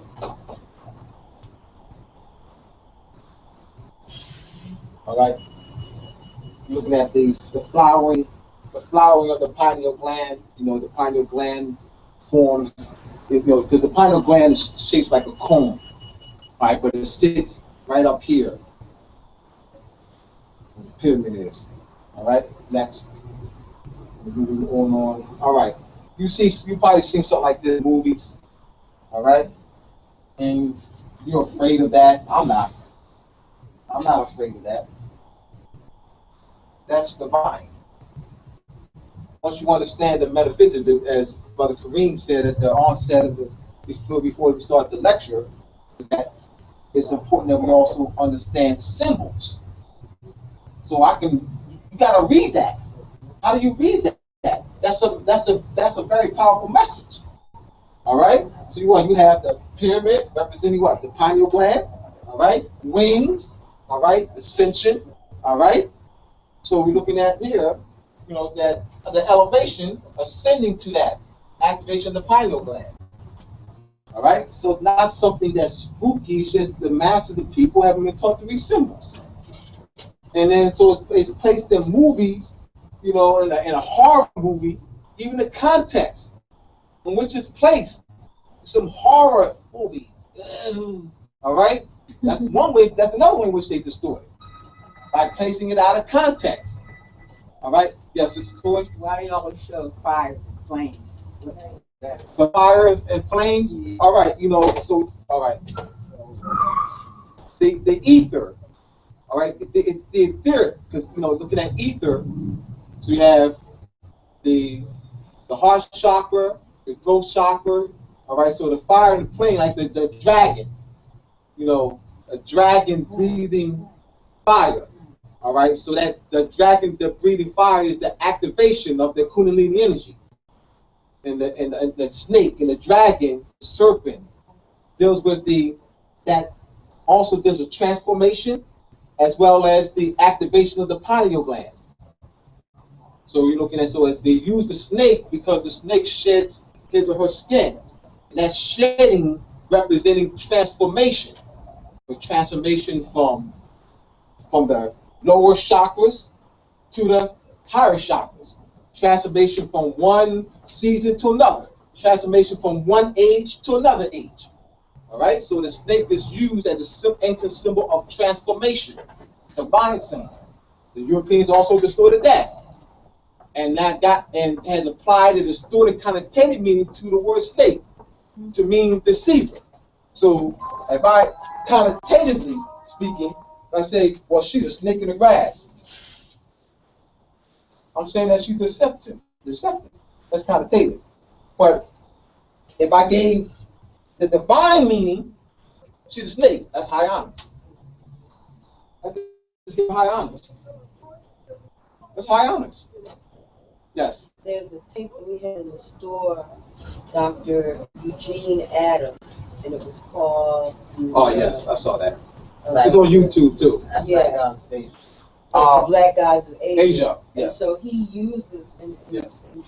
explains the snake. Yes. Shows yes. It through the hieroglyphs and the stone that was part of the Naga. Yes. Nigger. Yes. Nagas. Yes. Yes. Yes. Nagasaki. Yeah. Right. Any other questions? All right. Next one. All right. So we saw that the all-seeing eye again, and this is the Europeans claiming this stuff. It's actually, like I said, I have no problem with the Europeans, using our culture. They locked us out of it. All right. All right. Next one. We'll see this once again, the all-seeing eye. All right, next one. All right. Now here's a picture of the pineal gland. All right, there it is, and you have the pineal gland is shaped like a pine cone. And you'll see. As I was saying before, keep in mind that word multiculture again. Multiculture. And you'll see the pine cone. I'm going to show pictures of pine cones in different various parts of the world. All right, and that man that's used your title. That man that's used your title. They call Pope, which is your title. Uses your staff, has your staff. That is, all right. They have two snakes, right, intertwined and going up to a pine cone. That's your stuff. All right, next one. All right, so Here's the Ira Horus or Ira Haru, all right? So the Ira Haru to the pineal gland.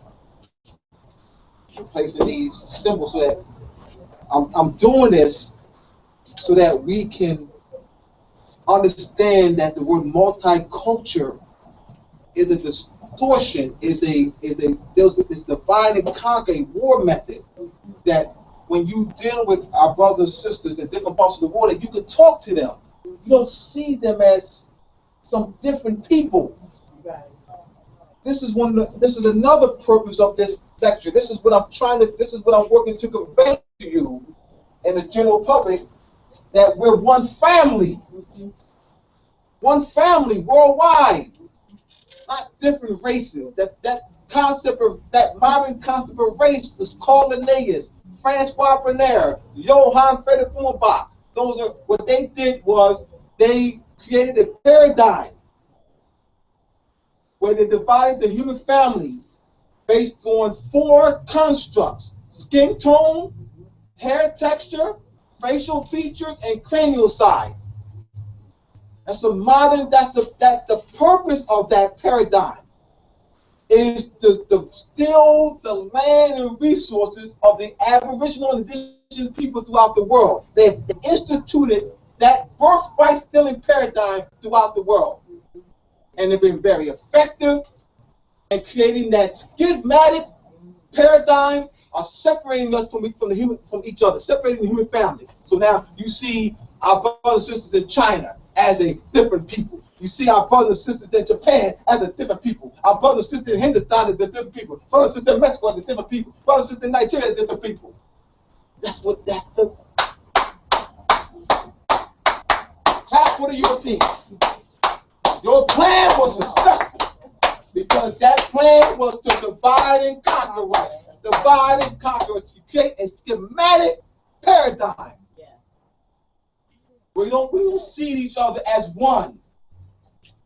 And seeing each other as one will create the unity and the power. I ain't doing this for no just be doing this. I ain't doing this just to give out information. There's a purpose that I'm doing this. To create social and political change through this. Talk to me. Next one, Rob. All right, so you see, just showing these images and placing these images in this ancient culture context.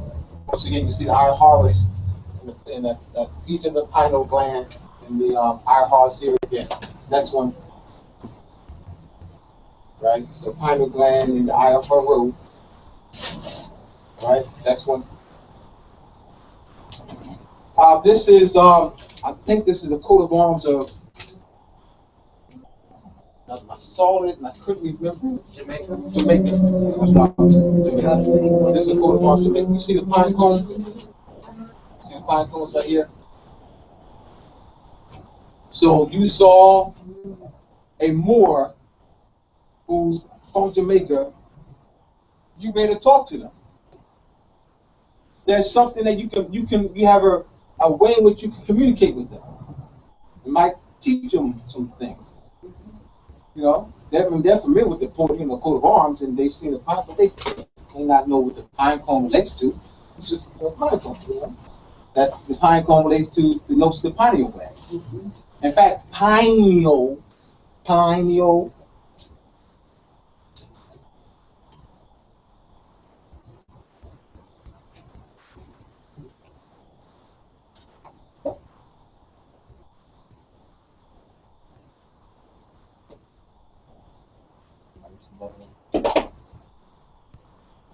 Right?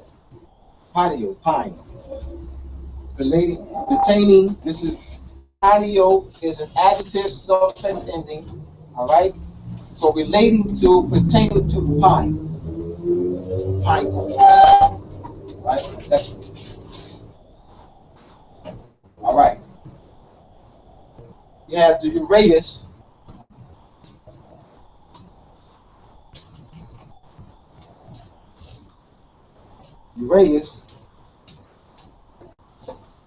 This is one of the statues in Egypt.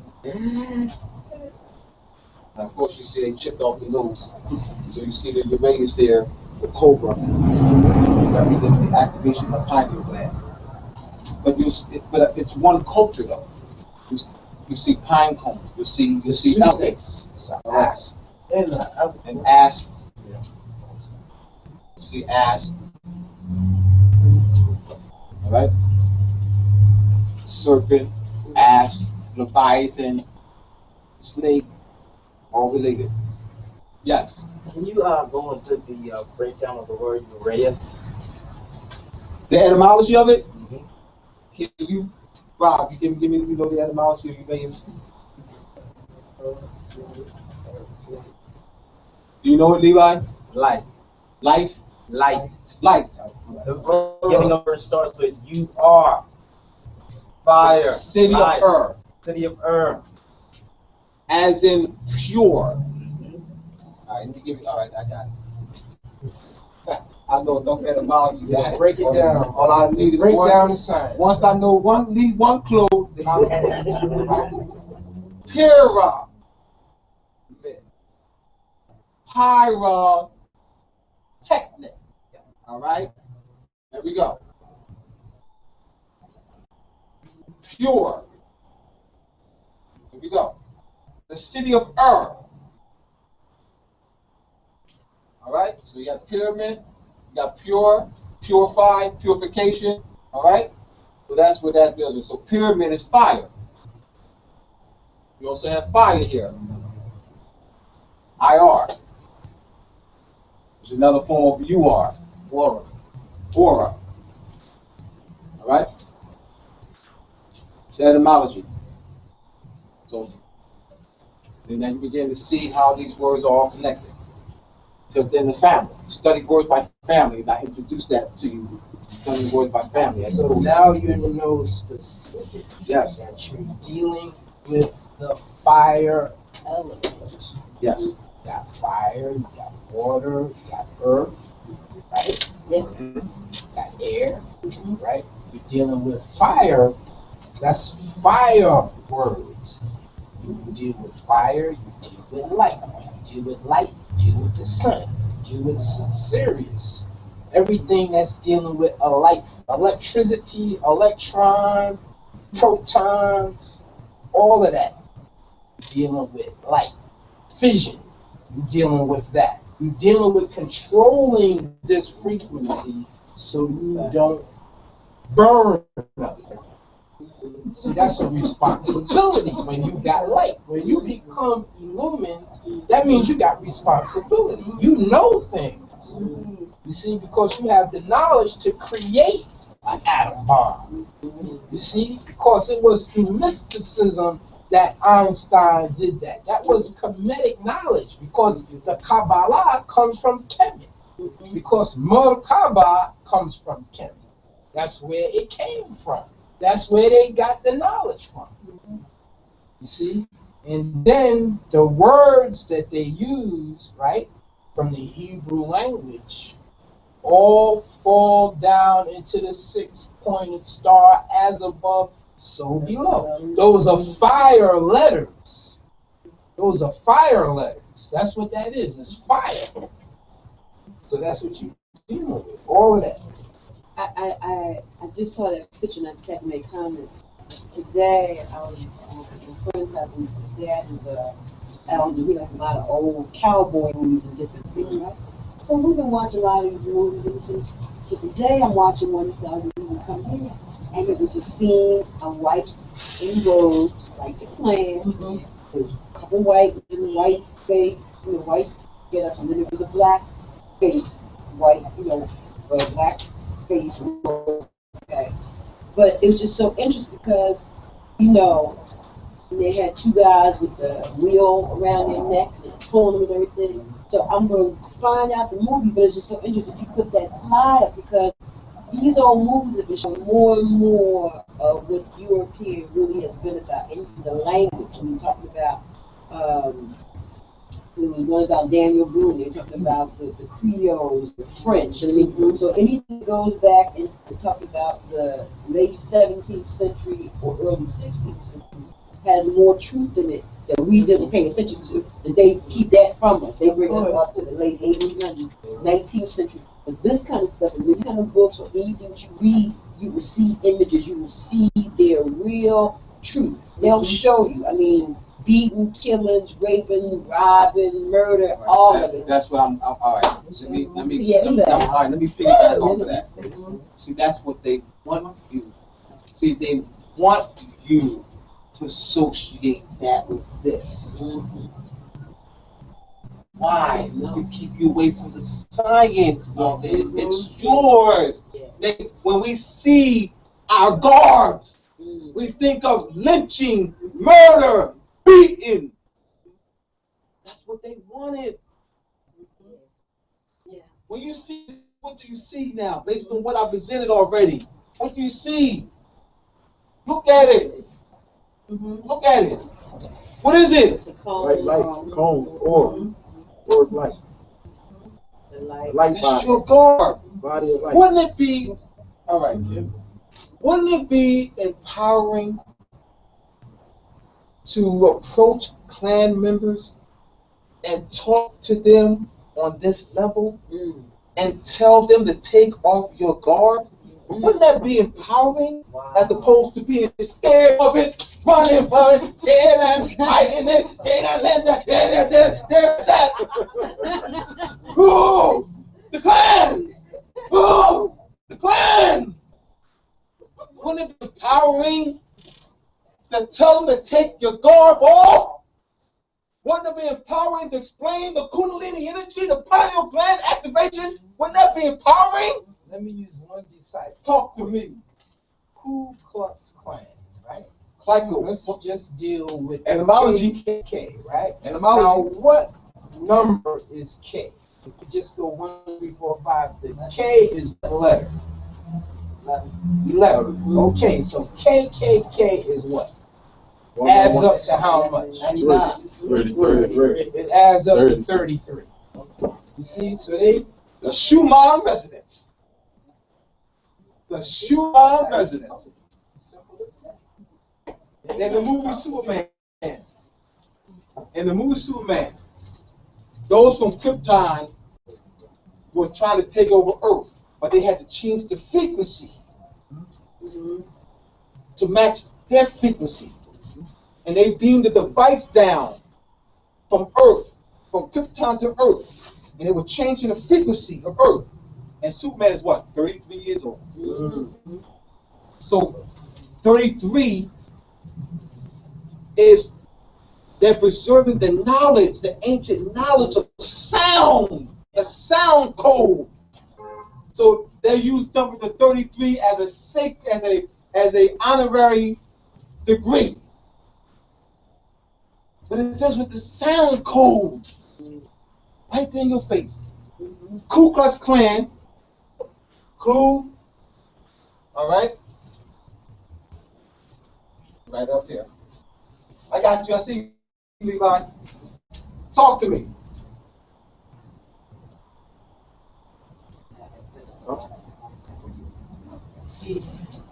All right. This comes from Clycos. The word Ku Klux comes from Clycos, and guess what Clycos means? Circle. and it also deals with clocks. Guess what church means? Circle. He said it deals with the clock, the zodiac. Go back, zodiac clock. Now, what's the planetary vibration for 33? 7.83 hertz. Saturn. 28 to 30 years. Yeah. Saturn. What's Superman's name? Ur-El. Yeah, and where does L live? I'm asking you. Where does L live? L. Where does L live? Saturn. That's the planet of Saturn. Saturn. Yeah. Shabbat. Right. Shabbat. That's also where they got Satan from. Capricorn. All right, Satan. Since you're already on that. Now you're getting into zoomorphication. Yeah, look at this. Satan, the shamanic group, comes from Saturn. All right. Now, the Most High. Saturn is the Most High because it's the outermost visible planet. Not the outermost planet. It's the outermost visible planet. It's the most high. So Satan or Saturn is referred to as the most high. What about the word devil? All right. And also, let's go a little further. Go to Carl Sagan. Saturn was at once the sun of the earth. That's right. That wasn't the sun we see, that shuns that we see, that sun was not the sun that was here in antiquity. It was Saturn was the sun of this planet. And that ties into what they speak of Lucifer being the morning star. Yeah, we talked about that. Yes, he came in. Right in the morning star. Yeah. All right, devil. It's the reaping and torch. VIL is the root word, means to throw. Diabolical, VOL. VOL is the root word. These are cognates. VIL and VOL are cognates, same family. All right, the B and B transliterate. I'll put it up here. VIL and devil is the root word in devil. VOL, all right, diabolical. Diabolical and devil have the same meaning. You have a transliteration, B transliteration to B. All right, the word symbol. The root word in the word symbol is VOL. It means to throw together. All right, SIM means together. So devil means to throw down. All right, throw down or throw off. Now the symbol, the image that they relate to this is what I showed you earlier. The horns, all right. See, the key is the image, though. When you say the word devil, there's an image that comes to your mind. Yeah. It's an image. We dealt with the image. Now, so we know that this cone. They also call it what, the dunce? Yes. That's what's in the corner. Put the dunce hat on. Dunce cap. Dunce cap. That's the same hat the witch wears. It's just black. And they have a circle at the bottom. It's hard to do this lecture without etymology. It's not, I mean, that's why I said we could pull it up here too, because we gotta break these words down, man. Oh my goodness. What y'all think y'all see that earlier? Think y'all see that earlier? What does it mean? What does WIT mean? See. Witness. Witness. Witty. All right. See. What's the Latin form? VIS. As vision. All right. See. So a witch is a seer. Witch doctor. Which is a seer. They distorted it. They Hollywoodized it. They Hollywoodized his word. They distorted it. So, will the witches in the house please stand up? We should all be standing. Well, women. Women. Yes. First to females. All right? We're the sorcerers. All right? So a man can't be a witch? well, the witch is with the women are referred to as the witches and men are referred to as sorcerers. Oh. All right? But you're dealing with two different energies, but you got to understand that witch and the sorcerer, one's a solar word and one's a lunar word. See? That's what you got to understand. You have to understand these things from an elemental perspective. Yeah. You have to see things like that. I love it. I love it. See, you got to stop being brainwashed and locked into the cube. Because that's what they want you. Right. Think inside the box. That's what they want to keep you in there. This is opening up your horizons and your vision of things, so then when you read, you will have comprehension. You have to have comprehension. Now, you need niyyah. You need to have a good intention first, just like you making salah. or Muslims pray, right? They make an intention before they pray. Then when they pray, they have something called khusu, which is where you paying attention while you pray. Because if you're not paying attention, then you're not praying right. You see? So you have to learn how. This teaches you how to do that. You see? It teaches you how to look at things from a universal, neo-universalist perspective. Not being locked into third dimensional unreality. See? That's what they want you to.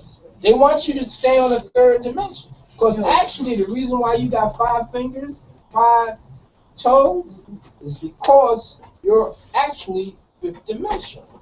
So actually, what happened was, with them using language, they have actually caused us to retrogress to a lower degree. In fact, they're trying to get us to be second dimension. Yeah. You see? Yeah. Or lower us down a notch. Yeah. If we ain't paying attention. Yeah. See? Because you got people out here that are functioning on not only a subhuman level, but a beast or a sub-beast level.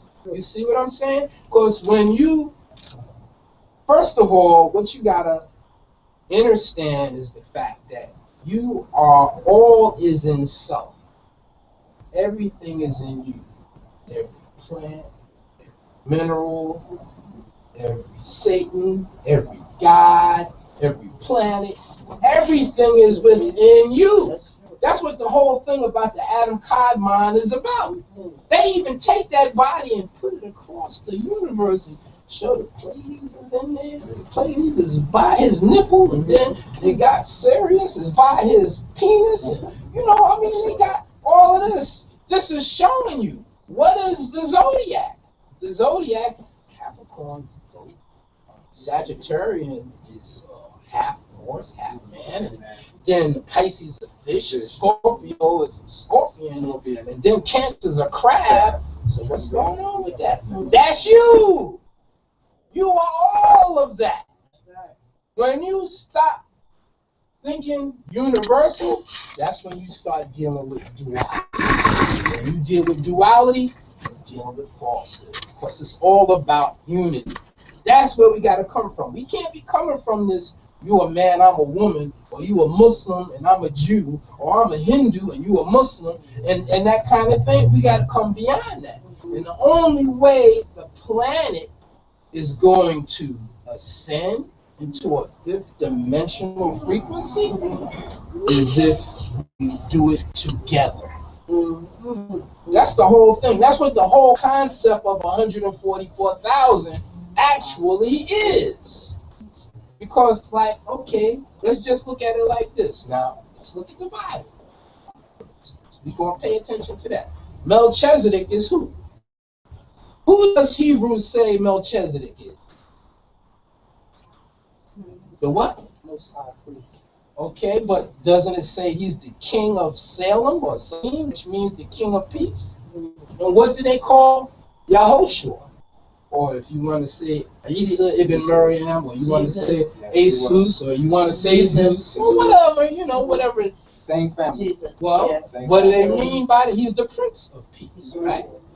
So that means that Melchizedek is higher than him, because he's a king. I mean, you know, you got to call it for what it is. So what is a Melchizedek? See? You gotta be, you're not paying attention. You was reading that, but yet they got you worshiping somebody that was crucified on a cross. You missed it. You missed the whole thing. Committed shirk. You know, because you bind partners. You see, because really, the Most High's name is ineffable. You can't call the Most High's name. These El and Allah and all of that, that's not the Most High's name. It's not. Because you can find out where that's from. You know, now what is the most ancient form of a word that has the same root as Allah? What spiritual or geographical location does that come from? God. Samaria. Alalu. Alalu. He bit off his brother's penis, and they sent him to Mars. But see, now you're starting to get into, now you got to start reading the Sumerian text. See, you gotta go beyond your comfort zone. You gotta go beyond where you've been trained in the seminary or the cemetery. You've been trained, right, to go to, like, think a certain way. But what does the Queen of England use? She has a Ben stone under her throne. It's actually from Kemet. She's sitting on it. They got a lot of relics they took out of Kemet. That's right. In fact, the Tekens that they have in Rome is from Kemet. And how many of you have made the pilgrimage to the Tekken in Central Park? Have any of you ever gone to that 3,500 or 4,000? I mean, Infudishi told me that it's probably maybe 10,000 years old. It's right there. I actually did a wedding there. I did an energetic part of an interfaith marriage at the Tekken, right in Central Park. But they have it on a ley line. Oh, yeah. You see what I'm saying? Central Park. See, these people are using divine science on us. I mean, the way this city is designed, the way Washington, D.C. is designed, it's all designed like Kemet. That's what they use. They went and took all them Tekens to Rome. Yes. They took them in Europe. They placed those things up, put them on PowerPoints, on ley lines, to keep us locked in to a third dimensional frequency. They're using our own science against us in distortion. But we don't know. See? So this is a wake-up call. This is to help us to open up our minds so we can really read and know the truth. This etymology goes beyond language. You see what I'm saying? We can go, this connects, the Latin tongues also connect with the ancient tongues, the so-called Semitic tongues, like Hebrew, Ge'ez, Amharic, Tamil, you know, all of those ancient tongues, you know, like Tamil, that's like real old. That's older than Hindu. You see what I'm saying? We all have to go. It's even older than Sanskrit. But thank you. I'm sorry. Thank you. I took a. That's right. Forgive me, brother. I couldn't. It's not my place to No, interrupt you while you teach. I couldn't stop you because I didn't pay. that's flow. That On the way out? I'll pay him up. Okay, thank you. Levi. Okay. I'm Before we over. leave, may I say very quickly, Yes. did anyone see on where this 12-year-old white male was in the hospital, deep south for surgery, went to the Ku Klux Klan meeting with his family and said, and told everybody in the Ku Klux Klan meeting that Jesus is a nigger. That's Well, before you leave, real quick, sister. Jesus was a what? A nigger. He Real was quick. from deep south. He said Jesus, we he gonna- told Jesus is a We nigger. gotta clear up this black and white. We gotta clear this up before y'all leave. All right. We gotta clear this black and white. The Ku Klux Klan, yeah. Black and white are legal statuses, and not referred to complexions. But the Europeans, they traded places with us. We're actually the white people, and they're actually the black people. We're not talking complexion. We're not talking complexion. We're talking legal status. White refers to the sovereign of the land. Yeah. So when we call the Europeans white, you're saying that they're the sovereign of the land. So why you are? What's the complaint? You say they're the sovereign of the land. All right. It's legal status, not complexion. Right. They indoctrinated us into thinking that black and white refer to skin tone, skin complexion. So therefore, when we see George Bush or Al Gore or Hillary Clinton, because of the Linnaeus, Francois Bonner, Johann Friedrich Blumenbach paradigm, we think that they're white because of the complexion of the skin. They taught us that to steal our birthright. They're claiming our sovereign power by they're claiming the white title. We're white and they're black. They're inferior, they're minority, and we're the majority. Yeah. They switched places with us, and the movie Trading Places. The bet was for one note, and they showed the back of the note, the one note they called the $1 bill, which is not $1 bill, it's a Federal Reserve note. They showed the back of the note, and the movie was filmed in Philadelphia, where we fell. The Morse fell in Philadelphia. That's where the movie was filmed in, and then they placed the bet for one note. And Eddie Murphy was actually the homeless one, and so Eddie Murphy was actually going back to, so Eddie Murphy made the bet, with someone else, and so he actually went back to his original position. Right. So it's that actually interesting. All right, so I'm gonna finish up and bring I'm gonna take a little break and then bring Brother Karim on. You see here this image here. We're gonna go through this. This is out of Hindustan. You see once again, see the snakes here. All right. All right. So this is what I was saying to you before. This concept of multiculture is actually distorted. So if you were to go to Hindustan, you saw that you'd be able to relate to this and be able to teach the people there. All right. Once again, so we're looking at the 7 chakras. All right. Let me go back up. I'm trying to get through this. Yeah, go back. All right. So this. All right. So as people can see this. All right. So you see the seven entry points, the 7 chakras. All right. So you saw the 7 snakes related to this right here. Continue. Let's go right through rapidly. Right. Then we go say just go on. We already explained that. So your opinions continue. All right, so another statue here with the seven snakes representing the 7 chakras. All right, next one. Once again, statue of snakes. All right, representing the 7 chakras again. All right, here. All right, here, position in the lotus position. All right, be able to now representing the ascension. All right, so this once again deals with the rising of the Kundalini energy. So if you saw this, you should be able to, say that it's one culture. It's not a different culture. So you would not be going to China, Thailand, Taiwan, Vietnam, and Japan, China, learning a different culture.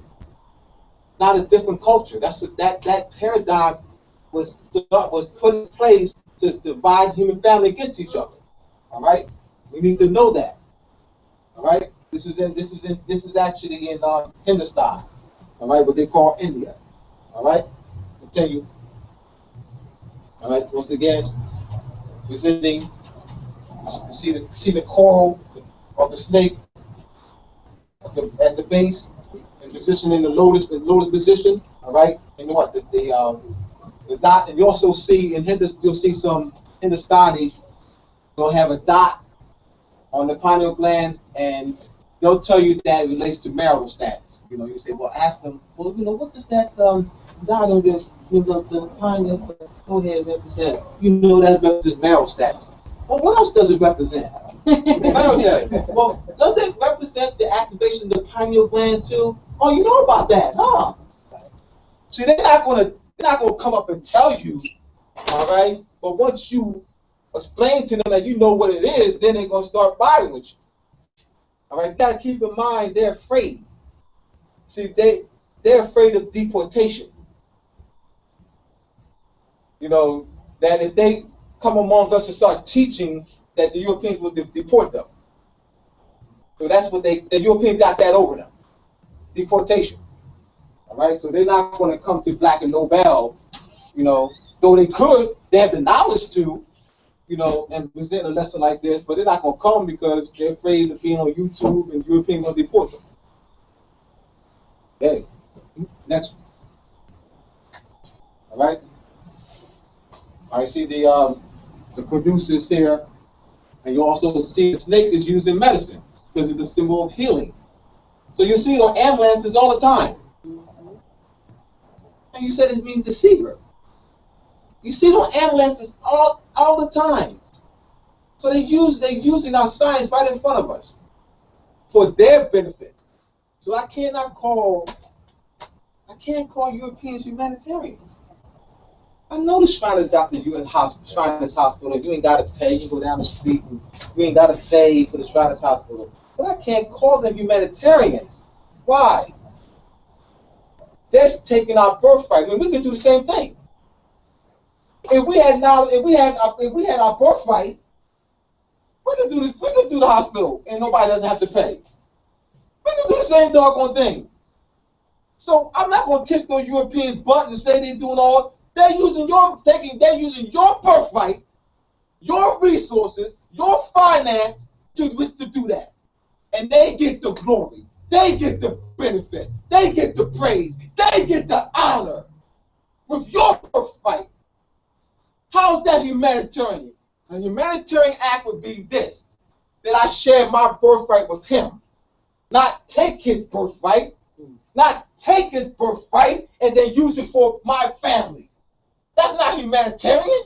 I can't take his birthright and then use it for my family. That's stealing. I can't take his birthright and start the Shriners Hospital with him. I took his birthright and I started the Shriners Hospital. How's that humanitarian? Talk to me, Shriners. Talk to me. Shriners, you're not humanitarians, you're thieves. Next one. All right, this is in Hindustan. I'm going to watch. All right, you see pine cones, statues of pine cones here. All right? And pine cone representing the pineal gland, showing you that it's one culture. Continue, next one. Once again, the Buddha representing see the dot here. One culture. Next one. All right, once again, another one. Hindustan. See the pineal gland right there? Next one. All right, continue. See that already. All right, there's a pine cone. So they're using, here's the pine staff. Pine cone right on the staff, representing the pineal gland again. Next one. What's that? There's a museum. I'm trying to rush through so I can get my man on. But there's a museum right at the end of Sitton Avenue, like the L bus comes right in front of the turning coming back on Germantown Avenue. By the building, as you go up the walkway, there are two big urns, and in both of those urns are that symbol of those pine cones on both sides of the store. Look just like that in big containers on both sides. All right, this is the staff I was telling you about. All right, this comes out of Egypt, so the Europeans claim it. So as Karim was saying, that they've taken the Tekens, what they call pyramids. Obelisk, which is Greek. Obelisk is the Greek word. Tekken is the Egyptian word. So that they've taken the Tekens, and also the Tekens are on church buildings. You know, they call steeples. Well, that's representative of the Tekens, and those are your buildings. There's a book called The Sun in the Church. The Sun in the Church: Cathedrals as Observatories, by H.L. Hebron. H.L. Hebron, the Sun in the Church: Cathedrals as Observatories. He shows in documentation that there was 4 churches in Europe between the 1600s and 1800s, where there were thousands of observatories, documented observatories. One church in Bologna, where there's documented 4,500 observatories. What they did was they took a steel plate and placed along the floor and had a cinquefoil hole where the sun shone right into the building, right into the church. And depending on where the sun shines along what's called meridian line, will let you know what time of year it is. The building itself is an observatory. And there was 4,500 observatories in that one church in a period of 20 years. This is your culture. Say his name again. LeBron. The Sun. The book is called The Sun in the Church: Cathedrals as Observatories. There's El Habron, Heilbron. So you just go by title, look by title. It'll come right on. Just Google it, come right on up. 4,500. It's your culture. So to say that the church don't belong to you, that's bull. Everything about the church belongs to you. From its culture. In fact, I was raised in our culture. Didn't even know it. I mean, because I went to Catholic school. I was raised, and in fact, I have greater appreciation for those experiences now that I know this. I mean, the priest would come down, and they would shake. They had the salt shaker, salt purification, and Sanjetti, we talked about how the salt was used in the different ancient caves and temples for purification. So they would come down, salt shaker. I'm like, wow, they had the candles, steel glass. Like, wow. And you know what holy water is? Talk to me. Holy water is April shower water with salt. That's holy. April shower water with salt. It's holy. Simple.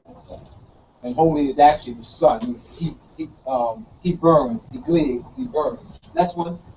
So my man, this is they stole this again. Stole your stuff. That's what that symbol Pine cone statue in the Vatican courtyard. All right. Next one. All right. This is Dionysus. You see the pine cone right here. All right. Next one. This is your culture. See the pine cone right here. This heart is the Sumerian. All right. Next one here. This is the building. I can't recall where it is, but it's in the form of the architecture design is the form of a pine cone. All right. Next one. All right. You see at top. Yeah, the pine cone went up at top. That was the Sonic building in one of the islands. I can't recall. The next one. All right. So the pine. top Right here, pine cone. All right, next one. All right, the Baphomet. We talked about the Baphomet. All right, representing what that represents is actually the lunar calendar. All right. Next one. Well, we already went over that. So this is red and white mushrooms. Red and white the mushrooms have what's called DMT in it. All right, and the DMT is also produced in the natural form in the pineal gland. It deals with the higher levels of consciousness. All right. So this red and white mushroom, the candy cane, this is where I'm going to be finishing up. The candy canes, red and white, are symbolic. And also the cardinal. Yes, and the Santa Claus with the white, the shaman. That's your suit. That's your suit. That's a shaman. That's a shaman suit with the black boots and the red coat, red and white coat. That's the shaman boots. That's a shaman outfit. In the Mario Brothers Nintendo game, they had the red and white mushrooms too. Yes. All right. Oh, Amanita muscaria. Yeah, Amanita muscaria. All right. Yeah. Yeah, and the shamans drink the urine of the reindeer and get intoxicated. And people in Siberia. Let me see what else I have so I can bring him on. I'm trying to go through. I have a lot here, but all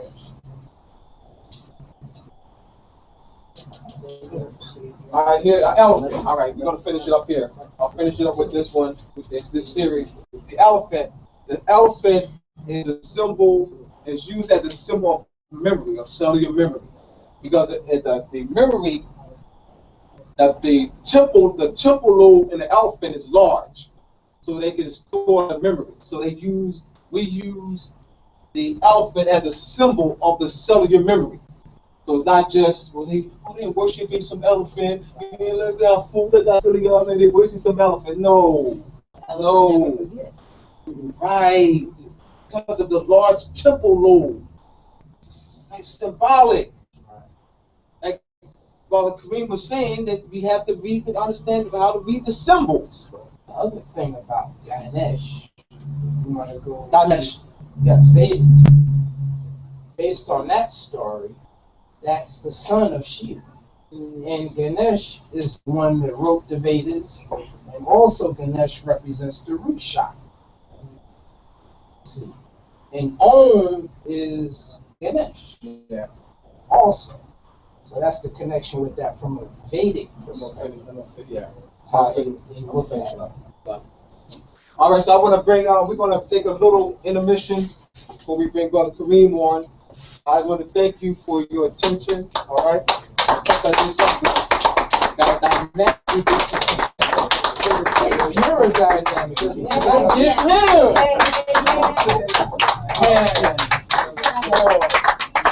My brother, Abdullah. How long is the break going to be? 10 minutes. 10 minute break. So get yourself ready, brother. You need, I'm ready. I know you are. Got the markers up there. I'm just going to smell Do you think, whatever, you know. You're the scribe. You're the scribe. Well, I got to deal with words. I'm a rap. I got to deal with words. That's why I need the board. I'm a rap. I got to deal with words. That's why I told him I need the board, because I got to break these boards down. Right. You know what I mean? Brother, that's very important. Yeah, you got to deal with the words too. That's right. Yeah. Sure. No doubt. I got books and DVDs. I also have T-shirts for sale too. I ain't gonna break this down. There's so much, man. Let's see. It's the word Illuminati got the word men in it. Go to men. Well, a lumen, and you see the Combination. it's actual form here. Lumen. But men is also a deity in Kenya. Right. It's embedded in the word Illuminati. You have to study, and you can't limit yourself. That's what scholars do. Scholars study a whole lot of things to come to an intelligent conclusion. It depends what style you're talking about. I mean, hey, brother, yeah. I don't know, man. I got to question that too. Now, because, you know, the quote-unquote African scholars, man, they're not even close to this, man. Yeah, but you know why? Also, I don't hear, a lot of them are oath takers too. So, well, that's it. Then that's another part. That's it. They're oath takers, and they have taken an oath not to say so. Well, that's it. You don't say nothing about it? What? You say a lot of scholars don't mention this information. So I said African scholars. They don't even spell this. They're not even spelling this, man. I mean, you know, how are you going to go back and forth to Egypt and this place and that place, and you know, deal with the culture aspect of it? I beg to differ. They know about it. And no, I didn't say no. I didn't say they didn't know about it. I'm saying they ain't teaching it. Because he may be real clear on that they're oath takers. So I said I agree with that one. Right. Yeah. They ain't teaching it. They ain't writing about it in their books. The only one that what's his name? The one from Howard University, Charles Finch. Yeah. Charles Finch is one of the few that falls in that line of scholars that deals with this. I know.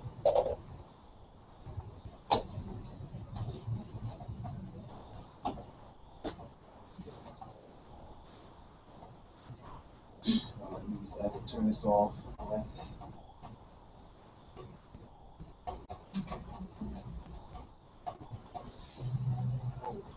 What does your hat represent?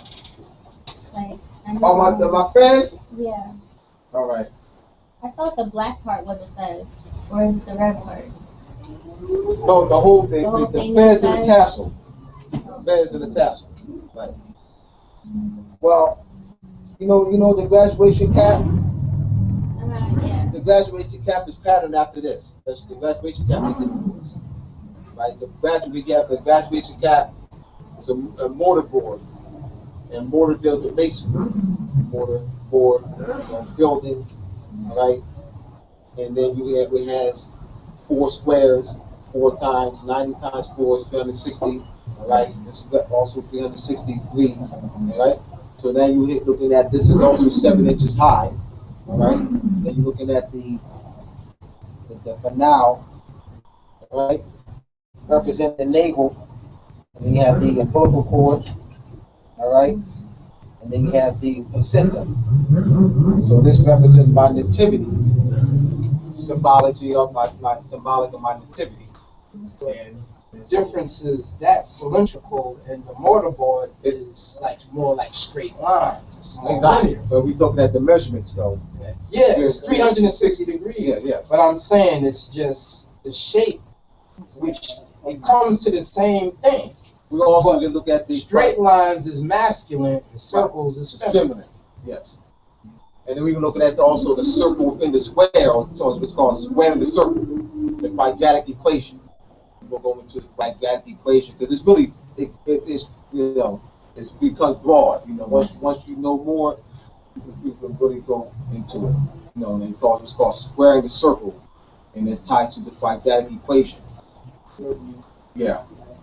Yeah, they call it the quote-unquote Euclidean geometry, so forth. Yeah. Of course, I say quote-unquote because that's our stuff. They use the Greeks claim it as their own.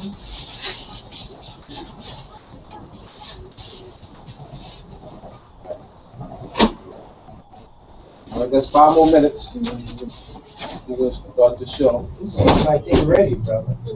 Are y'all ready? They're ready. All right. I just wanted to people get some time to eat. That's why. Yeah, okay. If anybody want to purchase any DVDs, y'all good?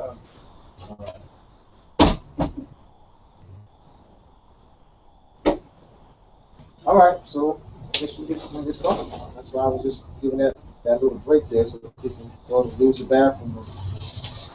Do you think? Turn this off. I want to thank everyone for coming out tonight and those that have stayed a little longer for this part of this very powerful presentation. I consider this to be very powerful of time. Because brother, what he's bringing is very, very essential for all of us. And if we weren't already practicing what he's teaching us, we should know that it's something we should do. Once again, I will repeat, as I said before, paying attention is very important. In order for you to pay attention, you need to know what it is you're paying attention to. If you're looking at something, a sign or something, you can even take the church's chicken across the street. You look at that symbol and decipher. What you see there is a star. Right there, they're showing. They're using the symbolism. You can go as far as Inanna, Ishtar. Of course, that's the oldest depiction of that pentagram or that pentacle. That sign, that's ancient.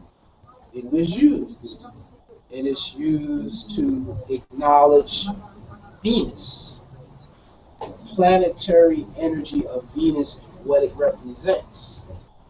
Now, when you start getting into different cultures, you start getting into Africa, you get into Oshun, or you get into Heru. That's all dealing with Venusian type energy. You deal with Hathor, you deal with all of these different things. Yes.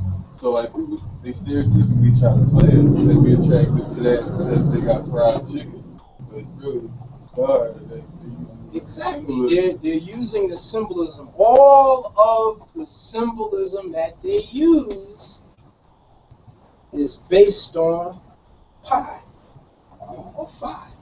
That's what it's based on. All of that. Golden mean, which has something to do with the construction of the Giza pyramids. Because it was relating to the heliacal aspect of Sirius constellation, as the brother said, right? Or Orion, Orion's belt, all of that plays into there. Then when you start talking about Ast or Aset, that's coming from there too. The dog star. You see what I'm saying? Then Rome, they went and did the whole thing with the Romulus and Remus, right? And Romulus killed his brother Remus, right? That's where Rome comes from.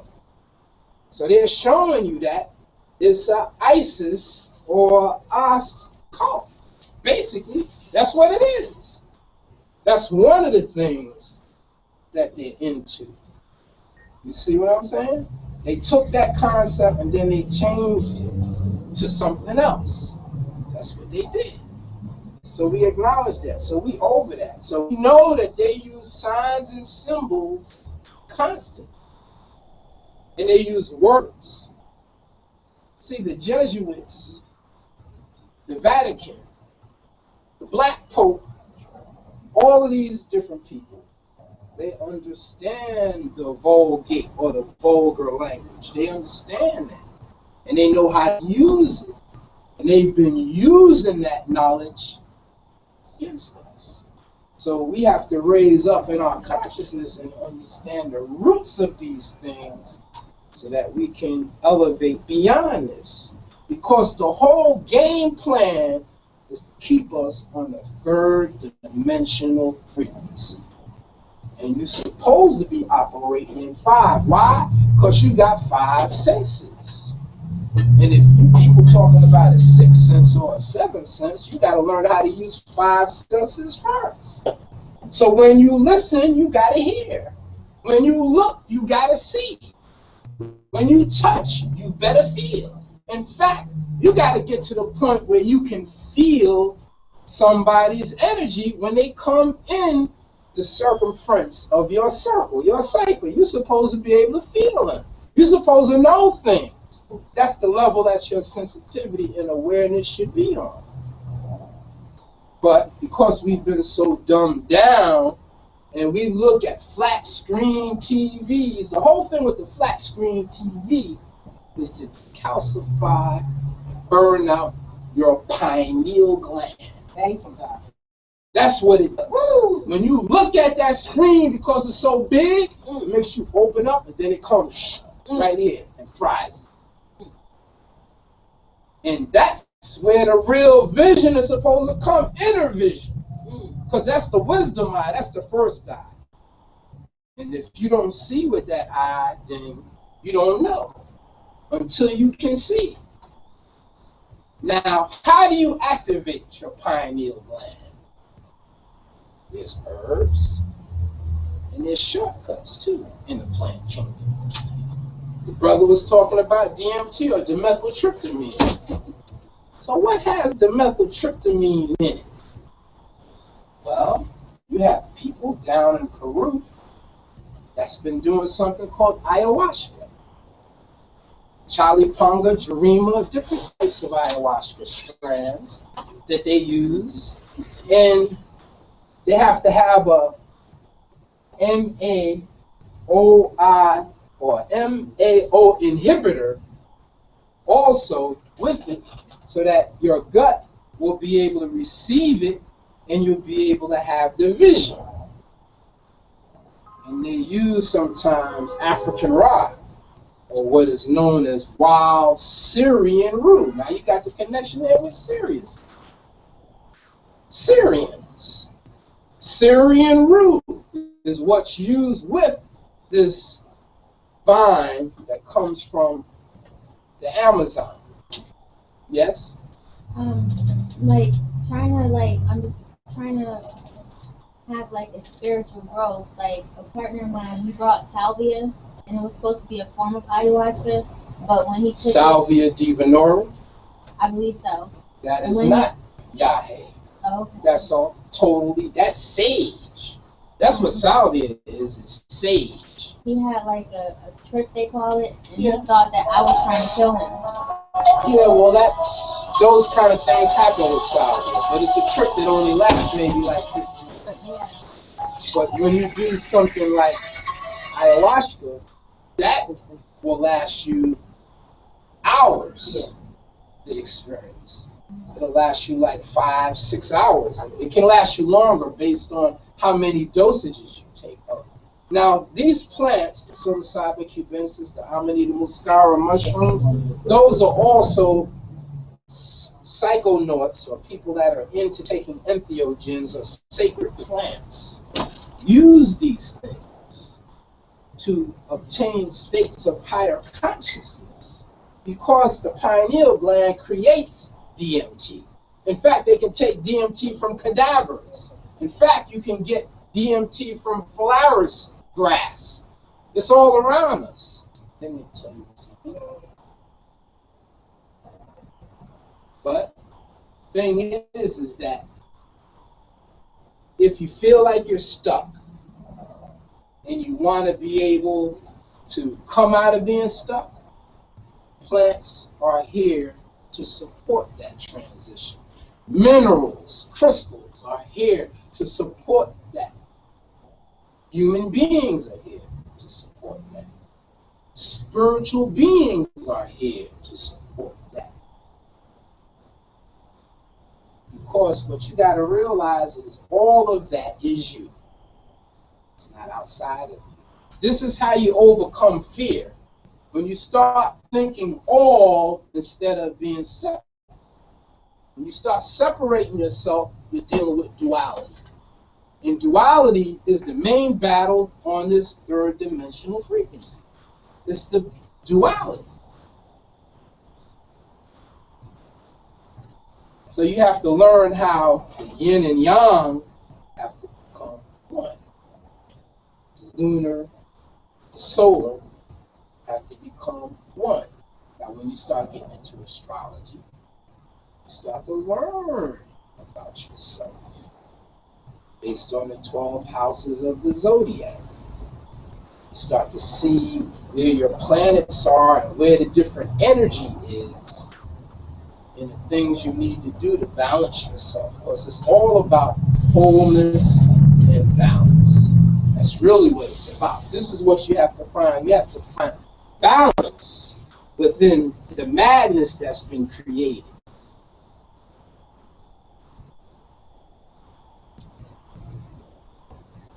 To do the meditation, the herbal vision quest, is a way that you can be able to, in a one-night meditation, 4 years of meditation in one night when you use a plant with the right facilitation.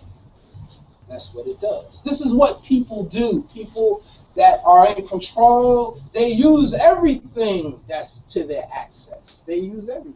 I mean, Elvis Presley, he was notorious, man. When he used to do a gig, he used to buy the drugstore. That's how he got his drugs sometimes. He had the money like that. He also died on the toilet. Just like John Wayne.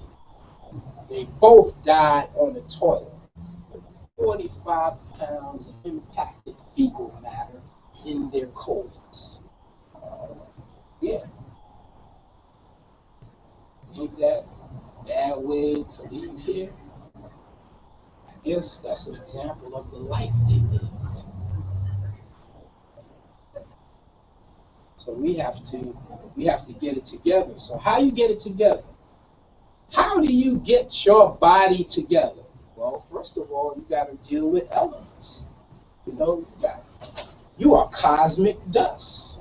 So that means you need to have everything that's on a periodic table inside of you. You may have a deficiency of copper or zinc. You got a prostate issue, you might need some zinc. You might need to eat some what? What's got zinc? Sunflower seeds. Good man. Yes, sunflower seeds. Strengthen that. Preventive healing. Start putting sunflower seeds in your diet. You don't want to be having no prostate problems.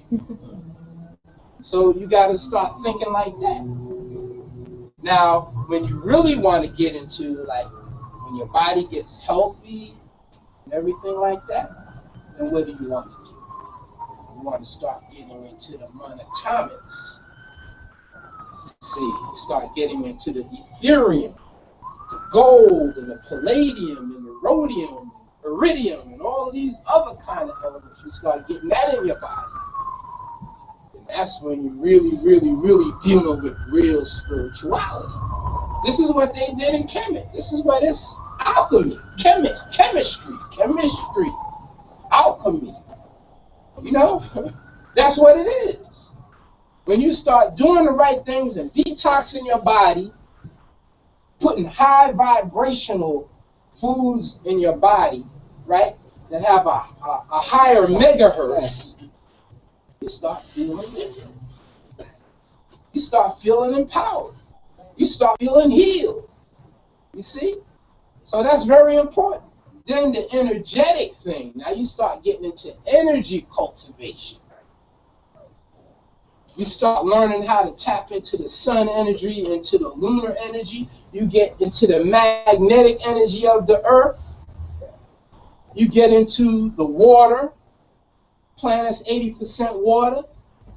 There's so much that they have not. They've only researched 10% of the water on the planet. It's another 90% they don't know what's going on. I don't know if you've been paying attention, but they had this squid they brought up. I mean, the thing was gigantic. There's a whole lot of things in the sea. There are beings in the sea.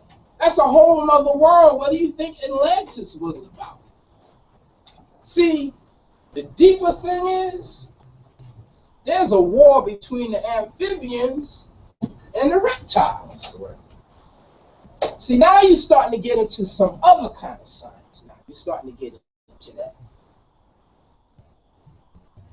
You're starting to get into that. That's a battle. That's a war, too. You know, some people's into the amphibian thing, and some people's into the reptile thing. Look at the symbolism. You see all kinds of symbolism. You see Pope wearing the doggone, that mitre that he's wearing with the fish on it. That's showing you where that's at. That's where they're coming from. That's one thing they're coming from. See, there's a lot of different things that they mix up, because that's what magic is. Magic is like you mixing a little bit of this and that, and then they're using it against you. That's what it is. But the only thing that combats magic and mystery is knowing the origins of the words. That's the first thing you got to start off with, is that. How could you be reading a book and you don't know the language? How could you say you're a Christian and you haven't read the Bible from Genesis to Revelations? How can you say you're a Christian? You haven't read the book. How can you say you're a Muslim and you haven't read the Quran completely several times? In fact, to be a hafiz of the Quran, you have to write it, the whole Quran, by memory with no errors. And that's the only way you become hafiz. You have to know. So we have to know. You get everything in your body, because you look at your body, your organs, and everything in your body as planets. So you got to make sure all them planets are working properly. One time I got a Curlian aura reading, right? But it was for health purposes. And they said something was going on with my pancreas. And they said, well, something's going on with your pancreas. It doesn't mean that it'll be diabetes. It means that you need more love. You need more love in your life. Those kind of things. Love. It's very, very important. That's a vibration. All of those things we have to start thinking about. Because it's all energy. We have to become more energy intelligent. When you read stories about Enoch, about Elijah, about Melchizedek, Buddha, Shenrab Rinpoche of the Bone tradition in Tibet, prior to Buddhism coming, when Padmasambhava brought Buddhism to Tibet. When you start looking at all of these different things, and they talk about immortality, the Mahasiddhas, the 84 Mahasiddhas, some of them were Buddhists and some of them were in the Vedic tradition. These are people that they said defeated death. Babaji, Nagaraj, Babaji. People say they see Babaji in the Himalayas, right? They still see him. But they don't see him like they see you. They may see him in an adamantine body or a Vajra body, diamond body, which is a different frequency. But see, now you're starting to get into alchemy. You're getting into Kaya Kalpa, Kalpa Yoga, and all these different things where you're mixing mercury and all types of things together and ingesting them and changing your blood. This helps to create the immortality in the body. These are all different things, but you got to really know what you're dealing with to be able to do that. But we read about it every day. And the truth is, we are immortal. Why? Because the soul is immortal. The body can go back to earth, but there have been people that have obtained rainbow body. It has happened. High spiritual beings have attained rainbow body. In other words, what does that mean? That means that their body turned into light. And sometimes it just leaves toenails and hair. Everything else is gone. And then sometimes it leaves a relic. They have Buddhist relics they carry around, which is the leftover of Buddhists from the rainbow body. People study this. Even the Catholic priests went to the Tibetan Buddhists to study this. They got records of like 90 different lamas that obtained rainbow body. And then they know who they were. They reincarnate. They come back. They reincarnate. That's what the whole thing with the Dalai Lama is. It's the same spirit coming back again. That's what that represents in a different body. Then you got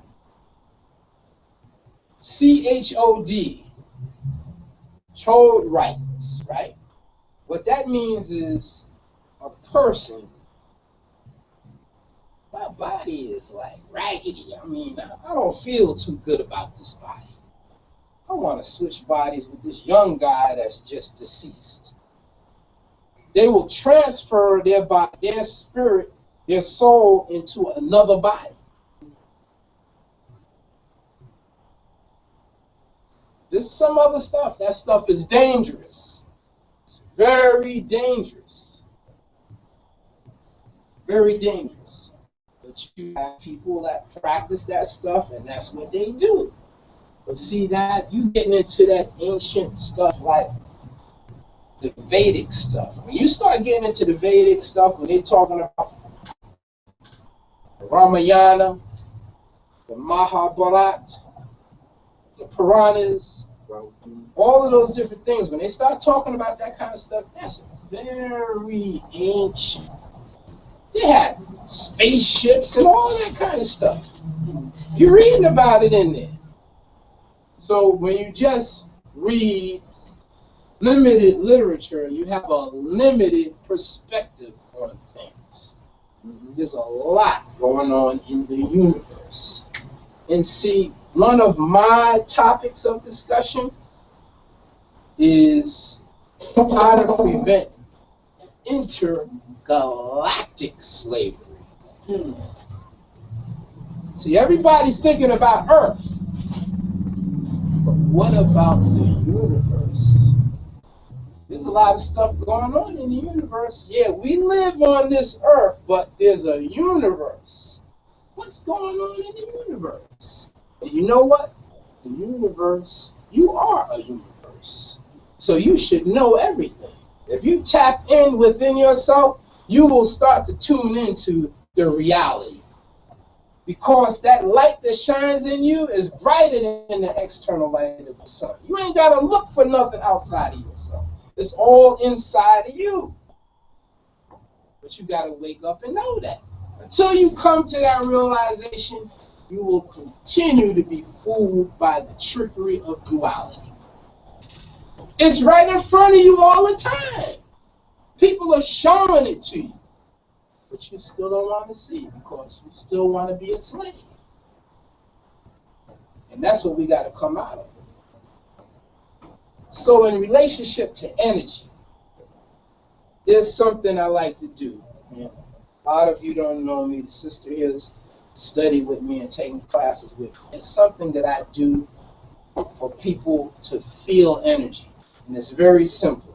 I just ask you to buff your fingernails like this. See? All 10 of your fingers, you make sure the fingernails are buffing. There's a purpose of this, and you'll see the reason why. When you do this, what's going to happen is it's going to make your hands more sensitive to feel energy. Maybe you already feel energy in your hand. This ain't nothing spooky. This ain't no hocus pocus. You know, it's all about electric and magnetic. And that's what the body is. The body is piezoelectric. You got crystals in your bones. You are a crystal. In fact, you are a pyramid. You're more than a pyramid. You're a hexagram. You're everything. All of them platonic, so-called platonic solids, which is not from Plato, right, is you. You are actually beyond that because they want to limit you within that spectrum. You are beyond that, really, because that's a limitation. The whole thing with the Metatron cube and all of that, that could keep you locked into a certain mental construct. You don't want to be limited by that. You got to think outside the box. So you're buffing your fingernails for 2 more minutes, and the purpose of doing this, make sure that left hand is moving too, if you can. I know you got something going on with your left hand. Something going on with your left hand. You have some atrophy in the left hand. Slight atrophy. Yes. Yeah. So you want to make sure that both hands are moving equally. Right? Now the purpose of doing this, in Chinese, traditional Chinese medicine, they have something called ting points to around the cuticles. And those are like points that go to the heart, pericardium, triple burner, triple heater, which is not an organ, but it's a system in the body. Then the lungs, large intestines, small intestines, all of those points go into the hands, into the trunk of the body. So by doing this, we're activating that, but also if you want to get into chakras, you got minor chakras in the hand. And one very powerful point, you take your middle finger and bend it into your palm. It's called the Lao Gong point, pericardium 8. This is where energy is issued out of the palm. Energy can not only be issued out of the palm, but out of the fingers. In fact, energy can be emitted from your mind or from your whole body, from the pores of your body. Energy can be emitted just like the sun. But if you don't think like that, if you think small, you look at yourself as being small, you can think of yourself being small if that's what you want to be. Because you can be small. You can be big too. It's all based on how you think. Okay, so that's enough. I take one hand, shake like this, right? Then take another hand and shake like this. Okay, from where you are, make sure your feet are flat on the ground. Now just take your hands like this and raise them up. Inhale, up. If you buffed your fingernails, you'll know what I'm saying. Because you're going to feel something. If you don't feel something, then you're close to dead. You see, that's a shortcut to feel energy. It's real simple. It's nothing complicated, very simple. Just like that. I do this all the time. I'm in the halfway houses with drug addicts, mostly women. I facilitate. The drug rehabs throughout Philadelphia, I do this. This is what I do.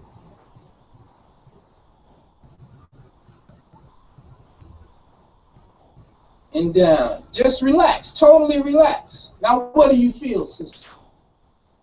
What do you feel? I feel like a tingling sensation on my fingertips. Okay. How about you, brother? What do you feel? Same thing. Same thing? Tingling. Okay. Tingling, yes. How about you, brother? Did you feel? Are you feeling anything? Yeah, I feel it on my palms. Okay. That's excellent. So that's just for you to feel. I want you to feel a little something. Now, the way you feel that, if you're doing that on a regular basis, what happens is, as far as your aura, your chakras and everything, you feel. You walking down the street, somebody's walking behind you. You feel it. You become more aware. You become more energy intelligent. Just by doing little things like that. Now let's do something else. Take your right hand, put it at your shoulder, right? This is real simple. Don't physically touch it. See, we're not dealing with physical. We're dealing with energy, okay? Now just bring your hand down. So while you're bringing your hand down, you're issuing energy and you're feeling energy at the same time. So bring your hand down. Slowly. Sense. Feel. Feel the energy as you bring your hand down. Bring your hand down the contour of your arm. Pass your hand and your fingers. Once you get down to the end, flick it off. Now go to the other side. Do the same thing. Feel. You might feel a difference. You might feel one side more energy than the other side. It's possible. They might feel about the same. So you bring it down just like that. Down your arm. See? It's that simple. So what I'm showing you is that the heal is within. Energy healing, laying on of hands, stuff you see Benny Hinn doing and the people falling out. Some of it's acting, but you know, there's a reality in it too. Especially if you're absorbing the energy of 4,000 people in the audience, you know how to do that. Then the excitement of the music and the organ playing, the pipe organ. See, pipe organ. See, right? They're getting you with that. See, they're using all of this stuff on you. It's like high science they're using. The cadence in which the preachers speak is putting you in a trance without you even knowing and making you go in your pocket and give them your money. They study this. They study how to speak.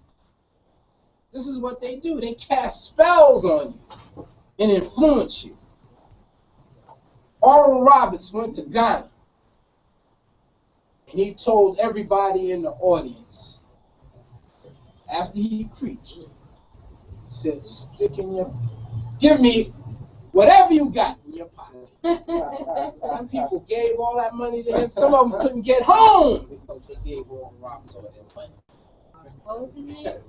Oral Roberts, very famous. Did you ever decipher the name of Billy Graham? 700 Club. Billy Graham, right? You heard of Billy Graham, right? Did you ever think Billy Goat Pentagram? Did you ever see that in his name? Did you ever check that out? Did you know that he was 33rd degree Mason? Billy Goat Pentagram.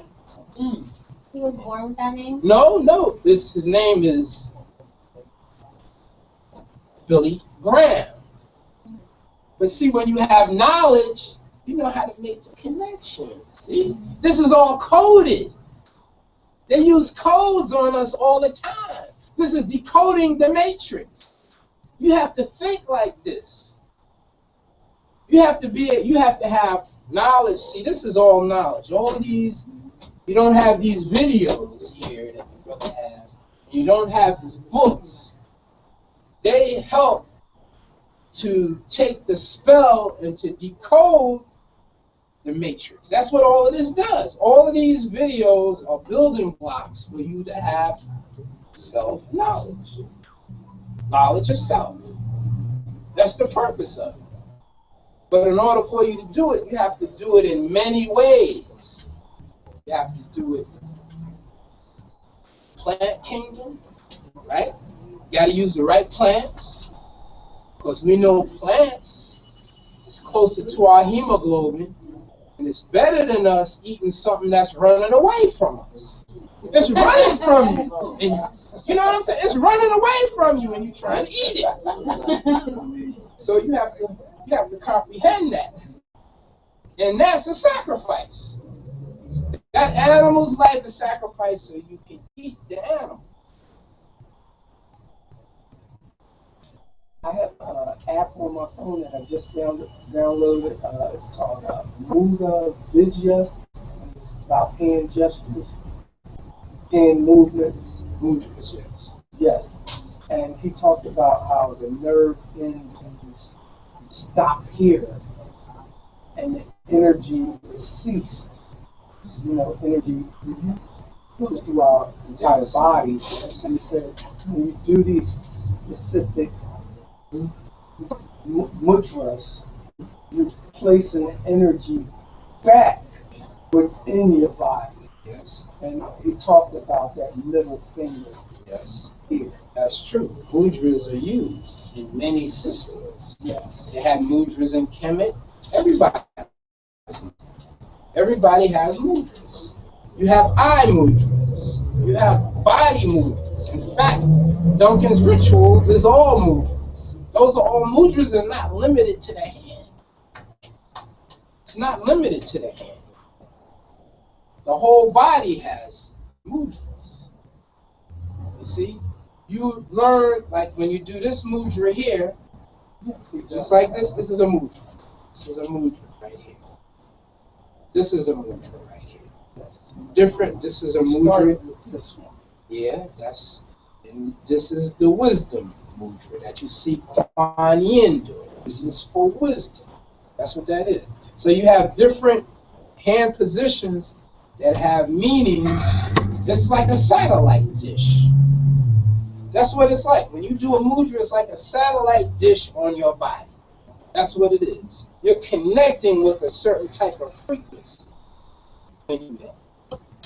And that's a whole science within itself. Mudras is a whole science within itself. Prana. This is the prana mudra. You know, each of the seed sounds have mudras, like Om, Lam, all of them have mudras too. Then the elements have mudras, water, air, fire, earth, they have mudras too. Can you spell that? M-U-D-R-A, mudra. Where did it originate from? Well, the oldest historical reference for mudras specialized in the ancient Tamil Indus Kush culture. We call it Mudra Vigyan. Mudra is like posture. But see, mudras, that's coming from a more Vedic perspective, but then also mudras are also used in Buddhism. They use mudras.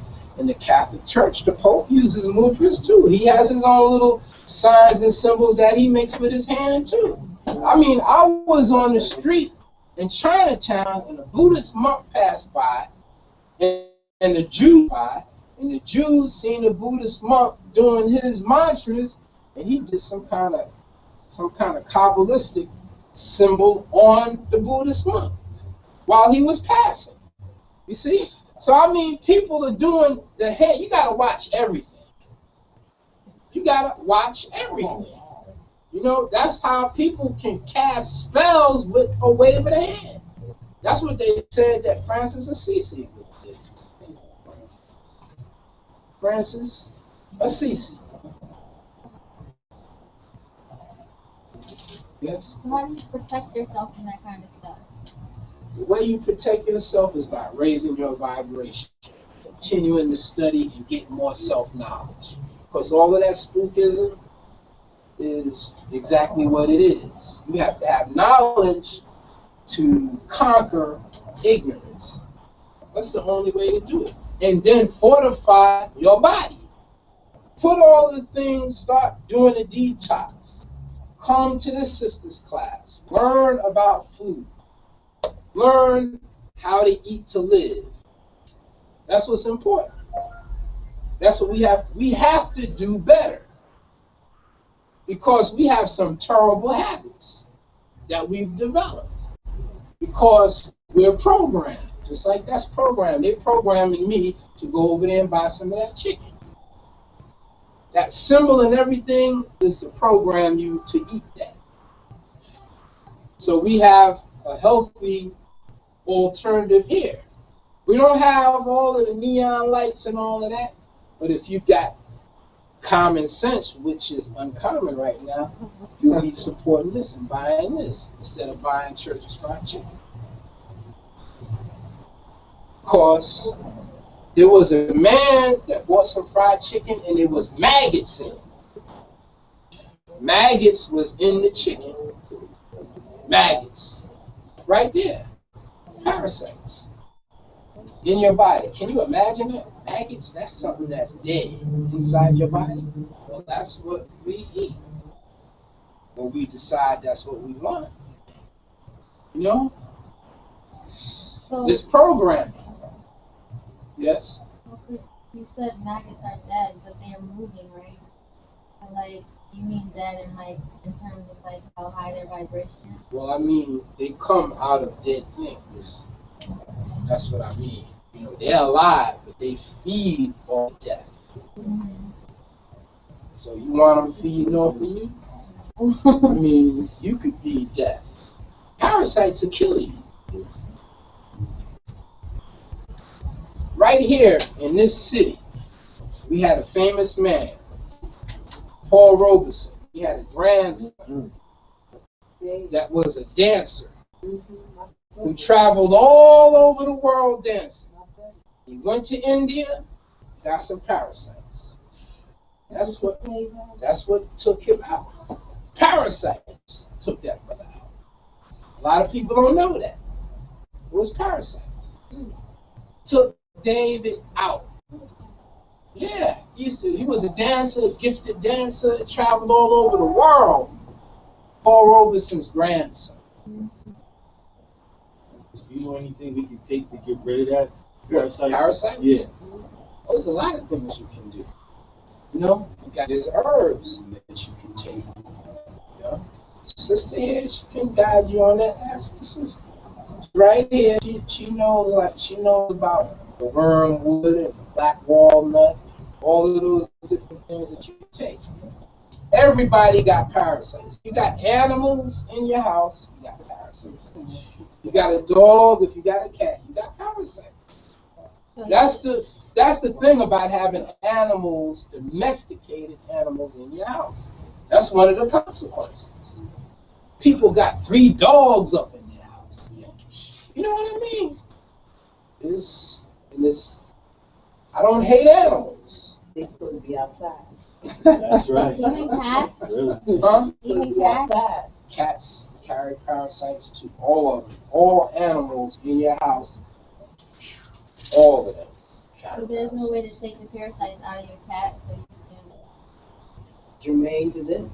Well, the thing is that the best thing you can do is periodically do parasite cleanse. Do detoxing, parasite cleanse, and it's good to be in a discipline of like what Queen of Fu has been teaching for so many years. Of doing the seed seasonal detox and fasting is very beneficial. Yes, this is It's food-grade hydrogen peroxide. Helps to boost the lymphatic system, helps to break down bacteria inside the system, supplies the body with extra oxygen.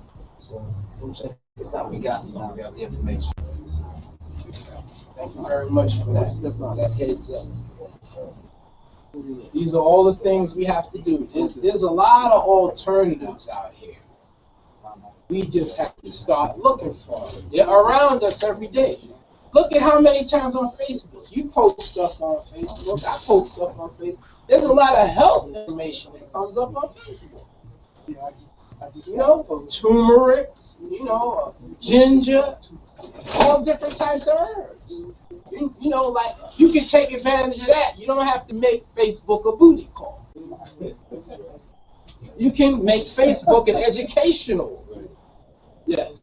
Is milk really bad for you? Dairy products and stuff? Well, it's like this. Milk is for baby calves. It's for cows. Your breast milk is for your child. That's how it is. Cows are drinking human milk. I mean, you could use that, but see, in India, they worship the cow. So, like, the whole thing is like holy to them. So they use the ghee and they use all of that because they're cow worshipers. It's part of it, you know? And the cow, then you start getting into the moon and all that other stuff, you know? I mean, of course, the horns, what have you. Now, brother, this is the year of one of my garden comrades. We have dialogues and stuff. She was mentioning that she had read an article how pork is supposed to be a healthy food. Yeah. There's a woman named Makeda Valletta, and she advocates like on a big scale for eating grass-fed pork, and she has a nice physique. She's a trainer, and she calls herself a body scientist. She looks very healthy. You know, it's okay for you if you're from a pig genome. You know, you have like a connection to the pig. Of course, I mean, some humans have connections to certain animals. So that kind of like works for them. But that doesn't mean that has to be your choice to choose an animal. You know, you could choose a plant if you want to do that. See? So she may have some kind of genetic connection to that. She Maybe tells that's everybody that they should, you know, people demonize pork and it's not bad for you. She has videos on YouTube. She's probably maybe working for the pork industry. You seen what happened to Oprah when she said something about the beef industry. Man, it went after her, man. She had to apologize. She sure did. Oh, wow. Yep. So that's the whole thing. I mean, you have to self-knowledge, once again, you got to get into. You know what's going on with the pig. I mean, trichinosis worm, you got every kind of worm. And it's not just limited to the pig. The pig got a bad rap, but other meats too. You know, really, chicken, I mean, is fish. Yeah, that's just kind of like what it is. So I got to wind it up. It's been really, really, really a pleasure being here with you today and to share this experience with you. I hope that you've been able to learn something that you'll be able to use, and you'll leave here a bit wiser than you were when you came. So I want to ask, when is the second part of this going to happen? Because again, no, seriously. I've heard both of you present individually, and you're both fabulous. But this collaboration tonight took it someplace else. As you opened the preamble, this was historic. It was a little different. It was a little powerful, and it was. And so that's why I asked now, when is part two? Because both of you stopped before you were finished.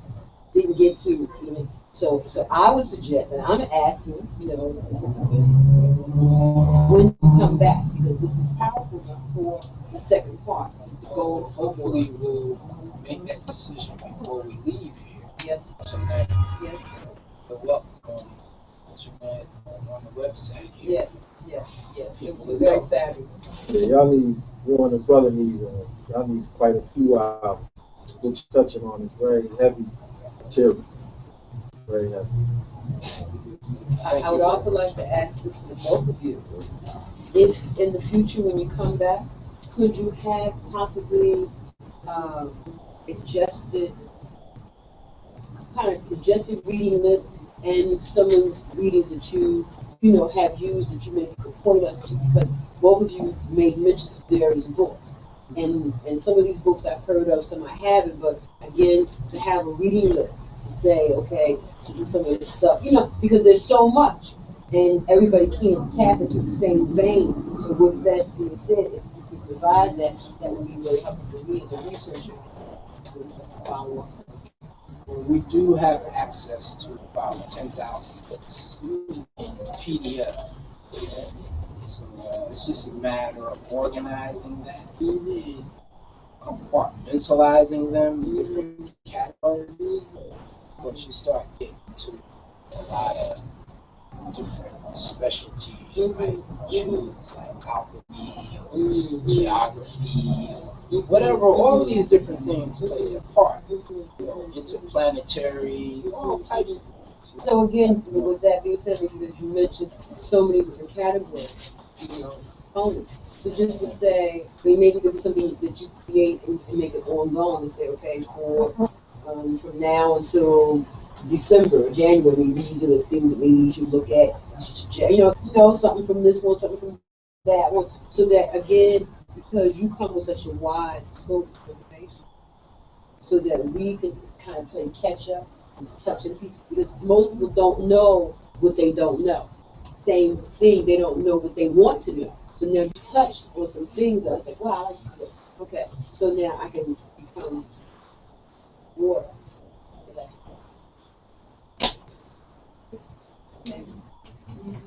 Plus, the real thing is, this is it.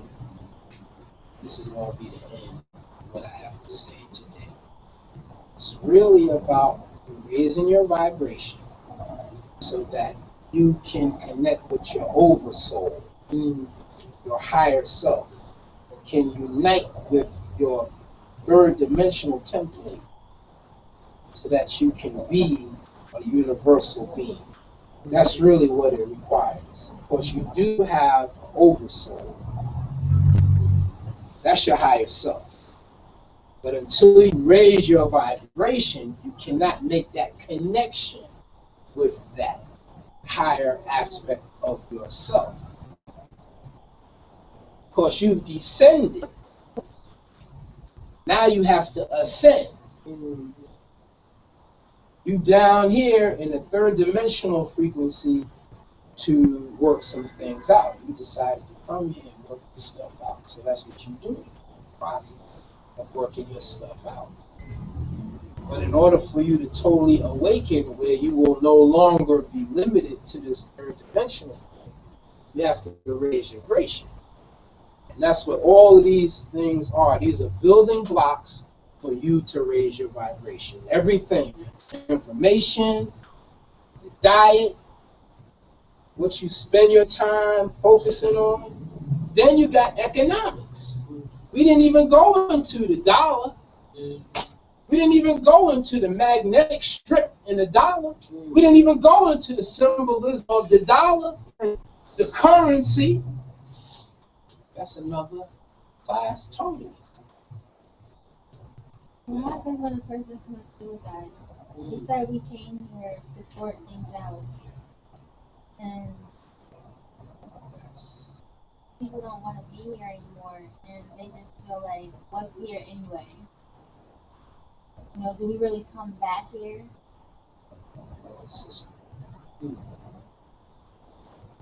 Before we come here, our memory is wiped out.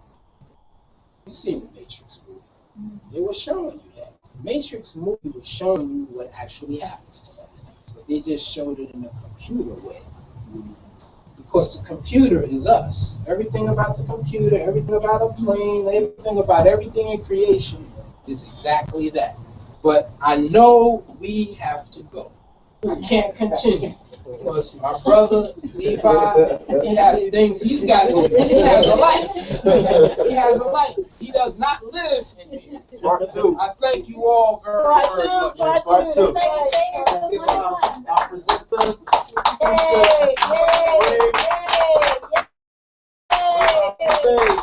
Around the globe. All right, part two, part two, part two, part two, part two, part two. 3, 4, 5. Thank you.